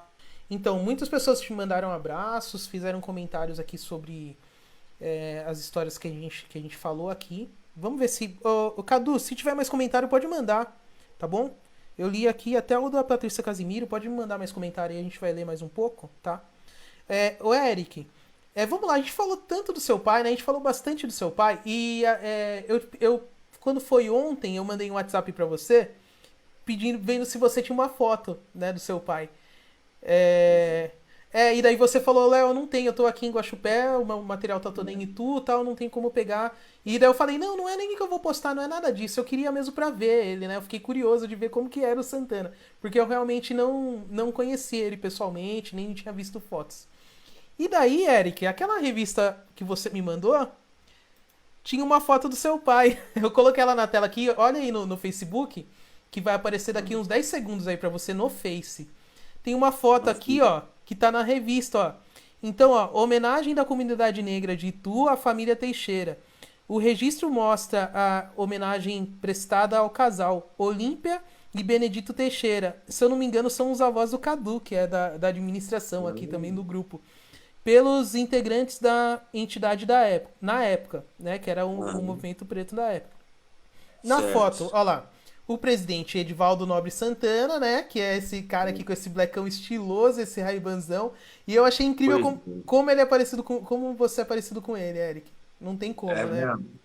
Meu irmão é muito mais, meu irmão é muito mais parecido. Cara, eu achei ele muito parecido, cara. Que legal, cara. E daí, ó... Lembra quando tinha o cabelo Black Power, não? Eu lembro! Então, por isso que eu achei... a imagem que eu... essa foto aqui. Apareceu aí, apareceu agora aí, né? A imagem que eu tenho sua, Eric, era do Cool Black, por isso que eu remeteu tanto. Eu falei, cara, como é parecido, cara, como ele é parecido. Olha lá, e daí, ó, na foto o presidente Edivaldo Nobre Santana, Claudemir Benedito de Almeida, o Cal. Olha, o Cal é uma figura importantíssima na comunidade negra. Olha aí, a gente vai descobrindo, né, cara? E o vice-presidente Antônio Tintina ao lado dos homenageados. Ai, que legal, cara. Olha essa foto, cara. É o arquivo da família Dias, é da família da Jaque, que é daqui da administração. E daí... e essa foto... Escreveram o nome do meu pai errado, hein? Escreveram o nome do meu pai. Não é Edivaldo, é Edinaldo. Edinaldo. Tem família minha de São Paulo, Salvador e Aracaju assistindo. Ela é o Nardo, não é Edivaldo. Ó, e daí, cara, eu consegui essa foto hoje. Eu falei, não, tem que colocar na live essa foto, eu tenho que colocar pro pessoal ver como que era o Edinaldo. E daí, no grupo, deixa eu ver se consigo colocar aqui, ó. Eu vou tirar a foto do Edinaldo e colocar outra aqui, ó. Tem essa postagem no grupo, eu vou ler a postagem, é da Rita de Cássia Felisberto Dias. Ela é a mãe da Jaqueline, a mãe da Jaque aqui da ADM, que já participou de live aqui junto com a gente. A Rita de Cássia postou essa foto aqui, e olha só que legal que ela escreveu. Para aproveitar o tema da live de hoje, uma das diretorias da comunidade negra, a qual Santana fez parte também, muito vivida por ituanos negros. Havia muitas feiras afro, danças afro, músicas, exposições e grande participação da comunidade. Então você vê que é uma opinião unânime essa, de que na época lá que seu pai era o presidente da comunidade preta ituana, a gente tinha um engajamento e muito movimento. O Edinaldo tá bem no cantinho aqui, eu tô passando com o mouse aqui em cima. Tá aqui no canto, ele tá, deixa eu passar aqui, ó. Ele tá bem no cantinho aqui, esse aqui, ó, o Edinaldo. Daí tá... Eu não sei quem tá do lado, eu reconheci a tia Jane aqui, ó. A tia Jane perto Dona Justina, com certeza. da bandeira do Brasil aqui, né? Isso, E é com naquele lugar que certeza. você falou que que eram as reuniões, a Isso. sede, né, Eric? Aqui essa A foto, né? sede ali no Espaço Teodoro Vilela, ali do lado do seu UNSP ali, né? É um espaço grande. Eu acho que foi o auge da comunidade negra nesse período do meu pai, foi nesse local aqui. Uhum. Eu passei minha infância aqui, nesse lado, né? Minha foto é minha infância ali. Ai, que legal, cara. É, Eric, O eu. fotógrafo ruim, né, Léo? Porque de vez de Hã? O que que é? Desculpa, não entendi. tirar a foto assim, o cara tirou assim, mano. Fotógrafo é esse, Ah, aquela cara. época lá, cara. Complicado, né? Sabe quem pode ser esse fotógrafo? Eu É, vou falar a verdade. Sabe quem pode ser esse fotógrafo? O Plaza pode ser esse fotógrafo. O Plaza é um. O Plaza trabalhava na prefeitura, vivia fazendo foto Tirou lá. muita Só para foto. zoar o Plaza, eu gosto dele. Eu lembro muito. Eu sou contemporâneo dessa época, eu era mais novo, era criança ainda, mas eu lembro do Plaza tirando foto nos eventos da fanfarra municipal também que eu tocava, né? E daí eu lembro muito do Plaza dessa Né? época. Eu lembro que tinha um locutor famoso nessa época que vivia falando o nome do Plaza lá nos eventos da prefeitura. Era um negócio. Era o Janoski. É, ele mesmo, esse cara aí. Ele tinha O uma Balaio voz. Bento, a sensação do momento, o Balaio Bento agora vai fazer uma. Era esse cara mesmo, cara. Ele é o locutor Adoro o oficial Xan. da prefeitura. Ah, que legal. Ó, Eric, vamos lá. Vamos fazer mais um pouquinho de engajamento. Esse grupo é de engajamento. A gente quer que as pessoas participem no chat. Depois assistam a live. Quem não conseguiu assistir ao vivo, a live fica salva lá na página e no grupo Pretos de Tu. E no Instagram também, tá? No Instagram ela é salva em dois pedaços porque dá mais que uma hora. Então a gente tem que dividir em duas partes. Então quem tiver um tempo e quiser conhecer mais as histórias das pessoas pretas daqui de Tu e nossa luta por engajamento, né? Entre pessoas pretas e antirracista também, acompanhe, tá bom? A Jaque falou que o vô e a avó dela estavam ali naquela foto lá na sede. Era o vô e a avó da Que Jaque. legal. Era da É. família Dias, né? Super, super engajados, né, cara? Sim, faz parte Super de engajados, tudo. eles participaram de muita coisa ali do começo mesmo da comunidade preta ituana, né? Vamos lá. A Jane Tereza de Arruda, que é a tia Jane, né? Situação complicada hoje, imagina no passado, né? Então, pessoal, se hoje a gente está reclamando tanto aí de questões tão sensíveis, por exemplo, morte de pessoas, saúde de pessoas pretas, emprego para pessoas pretas, oportunidades para pessoas pretas, oportunidades iguais, né? Reparação para as pessoas pretas, né? Direito a estudo, a tantas coisas que estão sendo discutidas e negadas, né? Imagina para esse pessoal aí dos anos 80 que passavam por essas situações. O que eles não passavam, né, Eric? O Eric falou uma série de situações aí. Pô, brigar com um movimento neonazista no meio da rua, cara. Que é uma coisa impensável. Ó, o Oswaldo Nobre Santana. O que o Oswaldo Nobre Santana é seu, Eric? Meu tio, Seu irmão do meu pai. irmão do Santana. Olha que honra. Que honra ter você aqui, Oswaldo. Muito obrigado por participar. Imagino que tá passando um filme Grande na tio sua Valdo. cabeça aí. Tá passando um filme aí na sua Obrigado, cabeça. obrigado, A gente se cara. compadece com a história do seu irmão e não vai ser esquecido tudo que ele fez por nós, tá bom? Se passou todo esse tempo aí esquecido, nós aqui da página Pretos de Tu estamos fazendo questão de trazer novamente essa história e a gente vai falar muito ainda no nome do seu irmão e tudo que ele fez por nós e a gente vai dar continuidade ao trabalho que ele fez. Você pode ter certeza que é uma das nossas missões a partir de agora, né? Oswaldo Nobre Santana. Eu fiquei em Itu por uma semana com ele hospitalizado. Havia muita tensão na cidade devido a esse atentado. Né? Foi o que eu falei lá da tensão, né, Eric? Que as pessoas realmente ficaram com muito medo. E, meu, espalhou. Isso que aconteceu. Eu ouvi um medo a ponto das pessoas se espalharem. Tudo que foi conquistado até ali, então, né? No Também. enterro, no enterro de Santana, muita gente, o cemitério ficou pequeno, e os sindicatos, as comunidades negras da cidade de Itu, muita gente de Sorocaba. Meu pai conhecia muita gente da comunidade negra de Sorocaba, que é muito forte. A família da minha mãe participa da comunidade negra de Sorocaba. Na época tinha uma escola chamada 28 de Setembro, onde eles eram muito ativos lá Sim, no sim. Sorocaba. E a família, alguns membros da família da minha mãe faziam parte da diretoria lá, vieram todos para Sorocaba, de Sorocaba para Itu.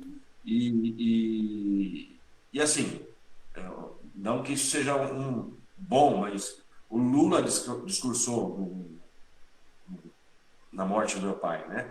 Então, uma multidão, milhares de pessoas na rua. O Lula discursou, para você ter uma ideia. Não estou dizendo se isso é bom ou ruim, porque aí a pessoa vai falar isso ou vai falar aquilo.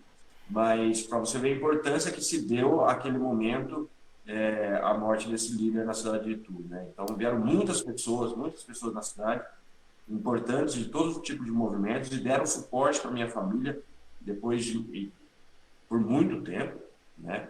Mas estava muito tenso o clima na cidade, muito tenso mesmo.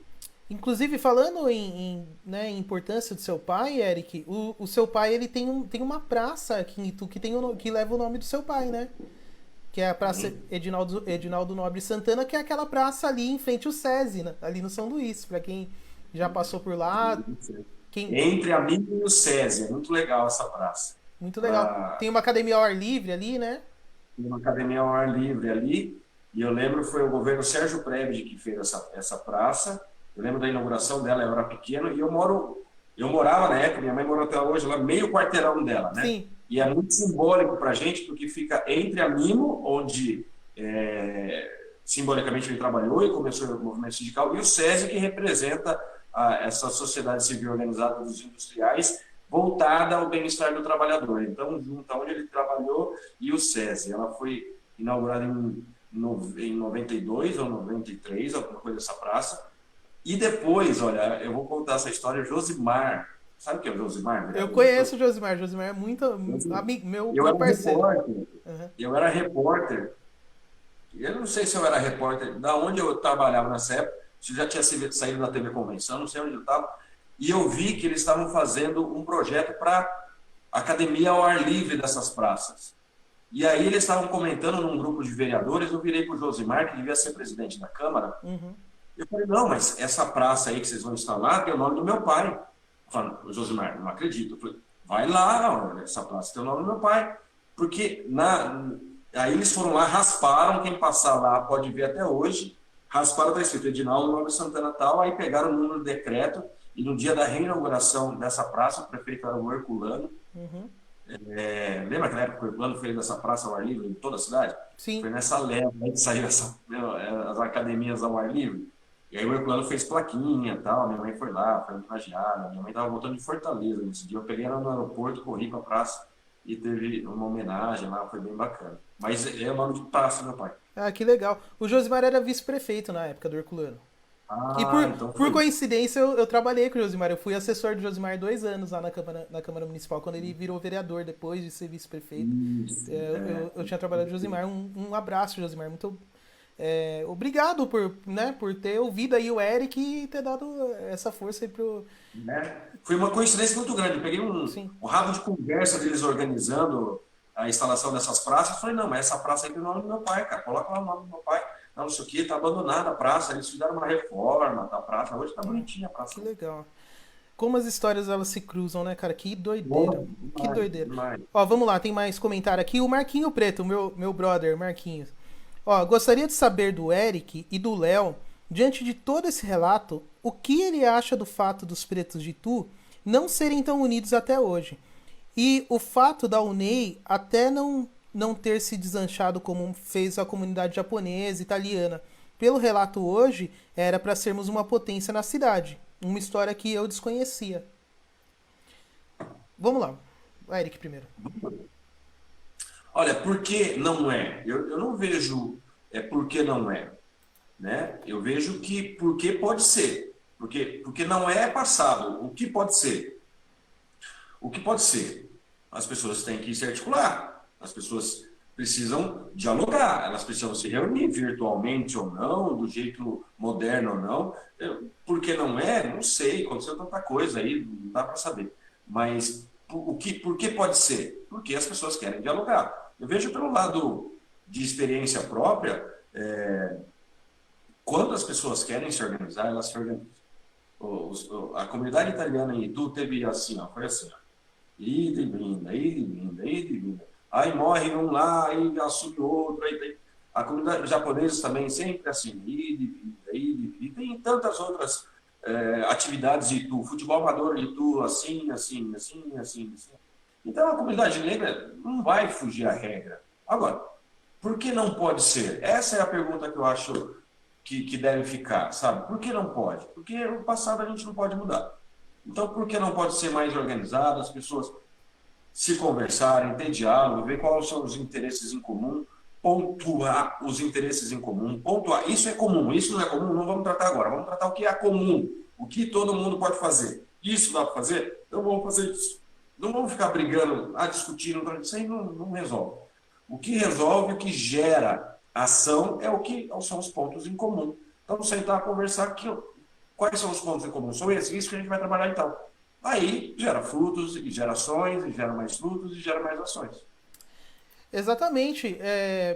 Você, quando você falou do seu pai, que o seu pai juntou famílias aqui ituanas, né? Porque eram É, núcleos espalhados, né?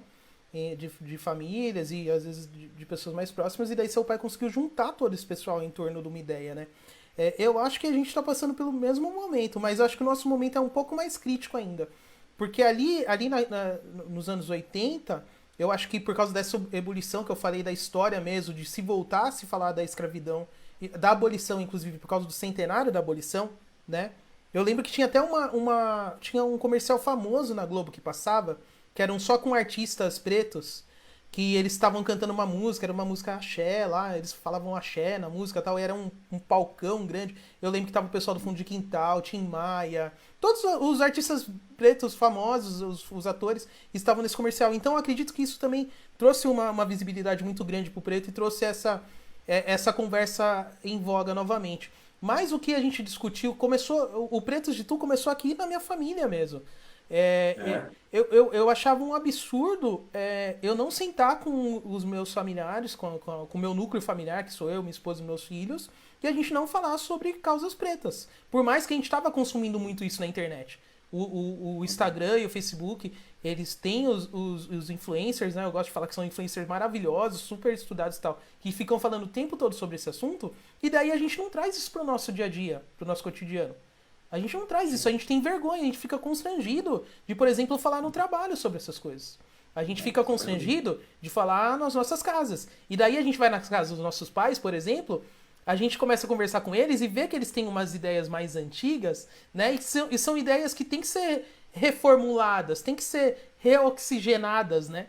Trazer para uma realidade, e daí a gente vê a falta mesmo da conversa. É isso que acontece. E daí vai de encontro com aquilo que você falou, que um dos grandes problemas é esse encontro de gerações. As gerações não conseguem conversar, elas não conseguem dialogar, elas não conseguem chegar num consenso, e daí fica, por exemplo, vamos pegar o exemplo da UNEI mesmo, como que o Marquinhos deu.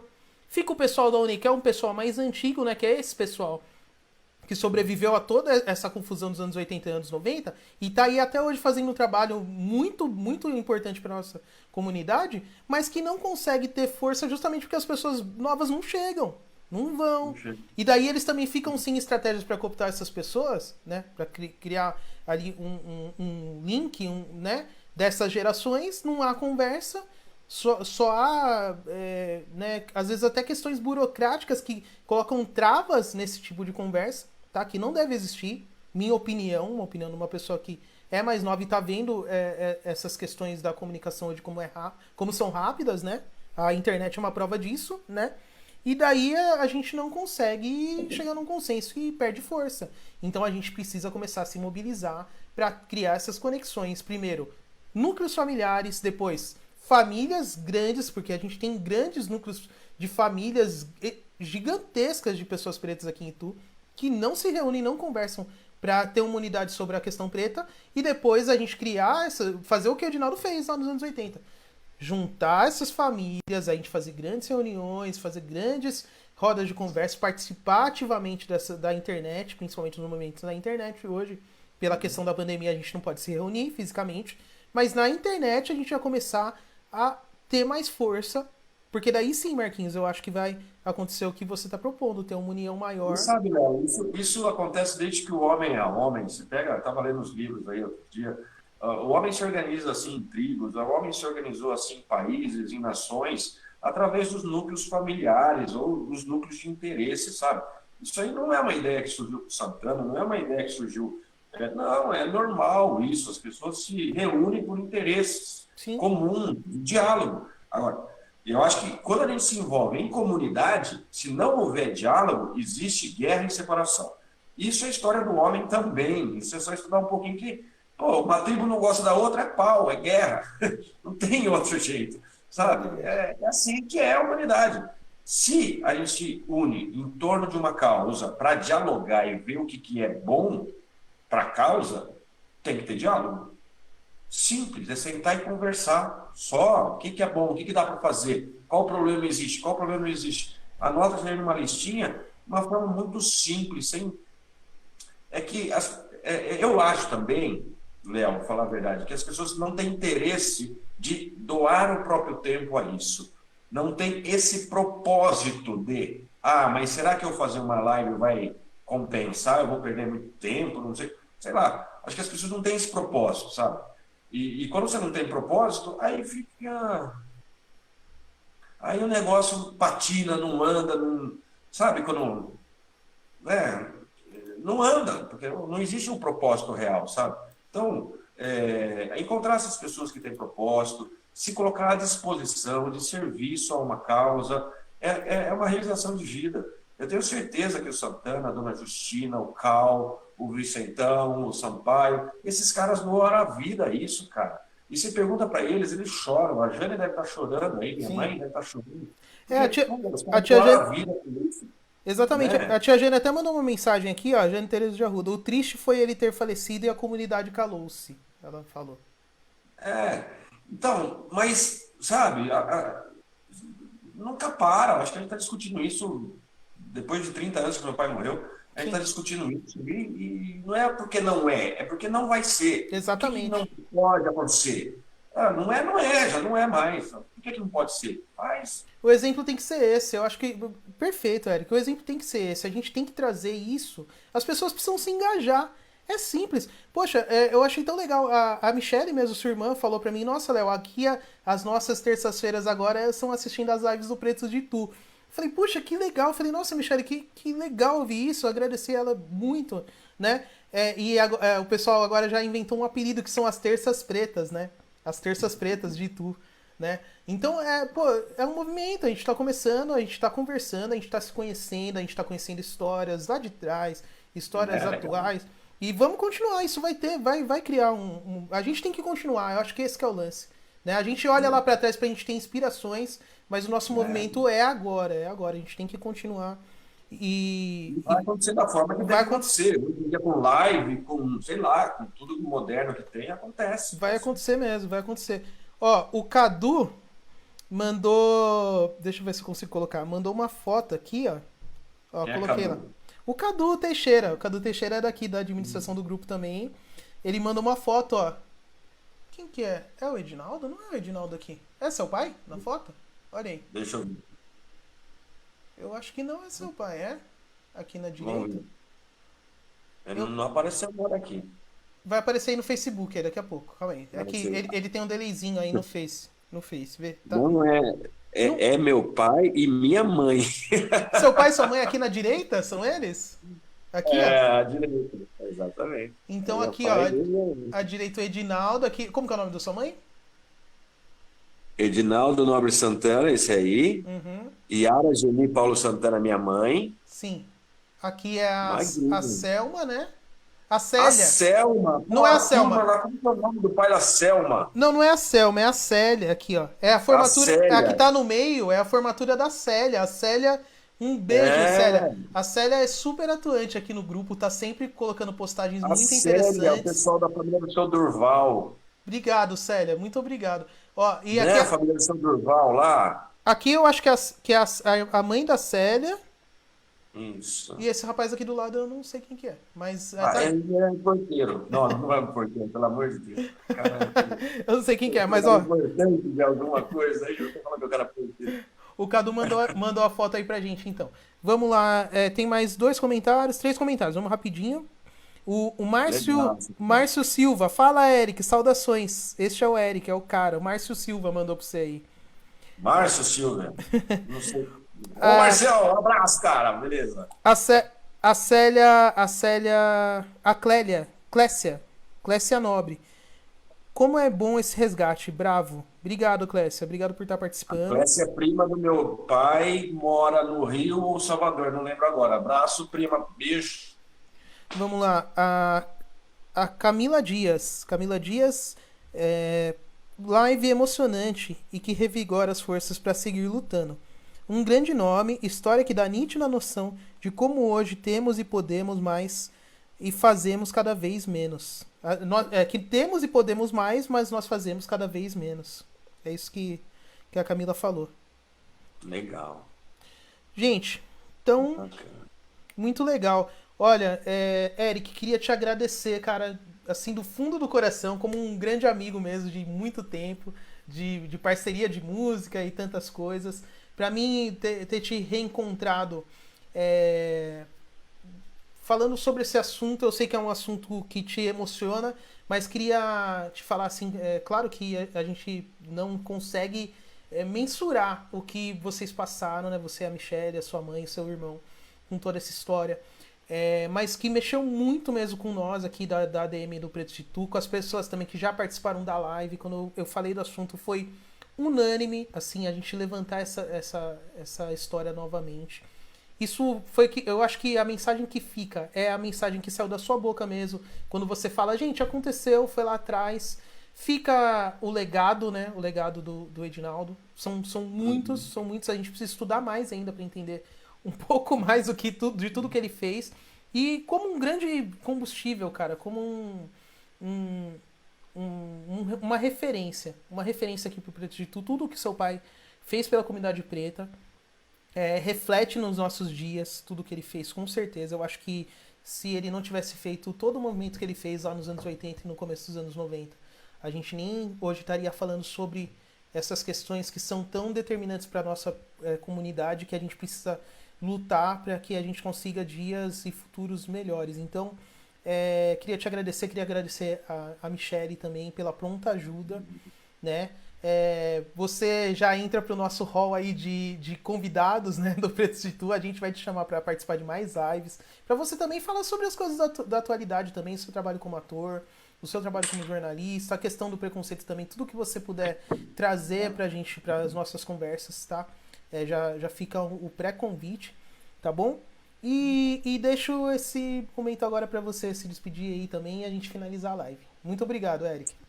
Ô, Léo, fiquei muito feliz do convite, de verdade.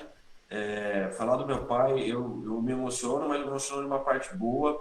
Não tenho tristeza nenhuma da história do meu pai. Meu pai era, falar a verdade, o Santana era um cara normal. É, porque quando um cara morre e tem um espetáculo desse por trás, uma história dessa por trás, a gente que é artista, a gente gosta de... né?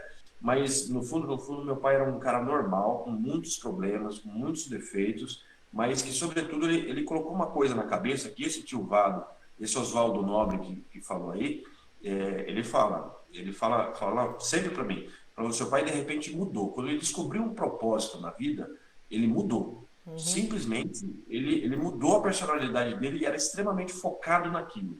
Então, quando a gente ganha um propósito, quando a gente decide alguma coisa na vida, eu acho que esse é o legado que meu pai deixa para mim e que me fez lembrar conversando contigo hoje. E que para as pessoas ter propósito, sabe? Vai atrás, porque dá para fazer. A gente faz muita coisa errada na nossa vida, Léo, mas a gente faz muita coisa certa. O dia tem 24 horas. A gente pode ficar bebendo no bar durante 18 horas ou pode lutar para ser feliz durante 18 horas. A gente que escolhe. E meu pai decidiu lutar por uma causa durante 18 horas por dia. Isso não quer dizer que ele era um mito, que ele era um cara super gênio. Não, era um cara normal. Tinha N defeitos, tinha, sabe, era corintiano, sofria pra caramba. Era um cara normal, passava perrengue com grana, tinha os problemas da família que ele resolvia, sabe? Uma pessoa absolutamente normal, mas que tinha propósito. E isso envolveu muitas pessoas. E isso fez com que, praticamente, durante 10 anos da vida dele, ele se tornasse uma liderança. E isso acontece quando você tem propósito. Quando você não tem propósito, você não sai do lugar. E quando o Preto de Tu vem com um propósito de contar essa história, eu falei, poxa, vamos contar, vamos conversar. E a gente pode ficar conversando durante muito tempo sobre isso. E eu quero aprender mais sobre isso, quero dialogar mais sobre isso. E fico feliz que esse projeto tenha acontecido, fico feliz que você está à frente, junto com a sua família, discutindo uma questão que é tão importante, que é velada. Eu estou no sul de Minas, que é uma região que não tem negros, que é muito interessante isso, uma região que realmente não tem negros, é muito pouco, Caramba. e que existe um preconceito velado, sim. Né? Tem um olhar de cima para baixo, tem, sabe, se você não se mostra competente o suficiente, tem um olhar diferente. Então, é uma coisa que tem que ser discutida. E, sobretudo, dialogada. Acho que o diálogo resolve muito mais do que o embate, ou amassar um tomate na frente do skinhead, ou partir para frente de um enfrentamento. Eu entendo todos os enfrentamentos e manifestações que estão ocorrendo no mundo, principalmente nos Estados Unidos hoje. Mas, se não houver o diálogo, eu acho que fica só no enfrentamento e as coisas não se resolvem. Exatamente. A gente falou muito sobre isso aqui na live que eu fiz com o Sérgio de Souza. Foi no fervor aí da morte do Floyd e tal. E a gente falou muito sobre isso, né? O Sérgio trouxe indicações muito interessantes para nós pensarmos mesmo, né? Quando, por exemplo, a gente ouve uma pessoa preta falando por que os brasileiros não se revoltam, os brasileiros não se movem, daí o Sérgio veio com uma indagação muito pertinente, por sinal. E isso mostra o tanto que falta de diálogo entre nós, o entendimento, né? O Sérgio falou, poxa, cara, eu entrei aqui, dei um Google aqui, ó, e procurei lá morte de rapaz na Rocinha. Não sei o que, tipo, no mesmo dia desceram, tipo, quase a comunidade toda e botou fogo no ônibus e não sei o que, tal, tal, tal. E daí a polícia veio e reprimiu de forma muito, muito dura para que esse movimento não se espalhasse. Então, assim, isso é você ter uma consciência do que acontece com a pessoa preta aqui no Brasil e procurar ter uma visão mais sensata das coisas, né? Não é realmente só ir lá, ficar erguendo cartazinho, ficar fazendo post de Facebook falando Black Lives Matter e não conversar sobre coisas mais sensíveis e de uma realidade que é escondida de nós. Porque foi E como eu disse. sabe, Léo, a gente pode discutir isso em outra live, Sim, sim. mas tem um movimento de internet que é muito interessante. Postar é legal, você se engajar digitalmente numa manifestação legítima e oportuna. Mas a gente tem que entender que do nosso lado isso está acontecendo também. E a gente fecha os olhos porque nós estamos cada vez mais egoístas. Exatamente. Isso estou falando para mim, porque eu faço essa reflexão há muito tempo, desde 2013, quando aconteceu aquelas manifestações no país. A gente fica falando isso, mas do seu lado, no seu quarteirão, tem um senhor que passa dificuldade. Do seu lado tem uma negra que é faxineira e que é maltratada, sabe? E as pessoas ficam postando. É só uma reflexão que eu acho que é pertinente também e que a gente tem que agir localmente. A gente deixa passar as coisas locais, cara. Deixa passar essa pandemia. Bom, isso a gente vai discutir outras coisas legais que em outro momento legal, mas a questão do preconceito, do racismo, está do nosso lado, às vezes a gente fica na internet. Exatamente. Perfeito, cara, perfeito. Eu só vou fazer uma Eu estou errata. dizendo para você não sair da internet, Léo. Fica na internet, pelo amor de Deus, Léo. Não, eu vou Não é continuar. isso, cara. Não tem Mas é como. só para abrir um diálogo, uma outra janela de Exato, é notícias. porque é muito mais sensível essa discussão. A gente tá aqui agindo Claro, com lives porque é o que nós temos agora nesse momento, pra claro, não ficarmos parados. Eu acho que é um momento que as pessoas estão em casa, elas estão consumindo mais internet, então não teria momento mais oportuno. Inclusive eu falei com a Selma da Unei sobre isso. Falei, nossa, Selma, sim, não há momento mais oportuno que falar com as pessoas pela internet através das lives, porque elas estão em casa mesmo. Estão trancadas em casa, claro. então vamos continuar aproveitando esse espaço. Eu vou fazer, antes de Amém. terminar, antes de fechar, fazer só uma errata aqui, ó, o Cadu pediu pra eu fazer, que na primeira foto que eu mostrei, não eram os avós do Cadu, que estavam... Ah, não. Na primeira foto eram os avós do Cadu que estavam sendo homenageados, da família Teixeira. E eu falei que eram os avós da Jaque, então só consertando eram os avós do Cadu, era da família Teixeira. Tá bom? Só consertando. Tá? Gente, obrigado. Peço que vocês que a gente continue nosso engajamento lá no grupo Pretos de Tu, tá bom? Pessoal da página. Também, Eric, depois, por favor, se você tiver um tempinho, olhe os comentários da página. Tem muita gente comentando aqui. Não vai dar pra gente ler tudo aqui agora, que nós estamos completando 2 horas de live já. Mas tem muito comentário. Se você puder ir lá depois dar um alô ali pro pessoal, tá? Eu também vou lá daqui a pouco ou amanhã, sei lá, responder aqui o chat, tá? O chat do Facebook tá muito movimentado, tá? Continuem, gente. Vamos continuar conversando. É o slogan daqui do Preto de Tu. Comunidade Preta de Tu, nós precisamos conversar. Então vamos continuar conversando e as coisas vão acontecer cada vez mais, com mais força e naturalmente. Tá bom? Gente, muito obrigado, uma boa noite para todos que acompanharam e uma ótima semana para todo mundo. Valeu. Abraço. Abraço, Eric. Falou. Valeu, tchau. Tchau, tchau.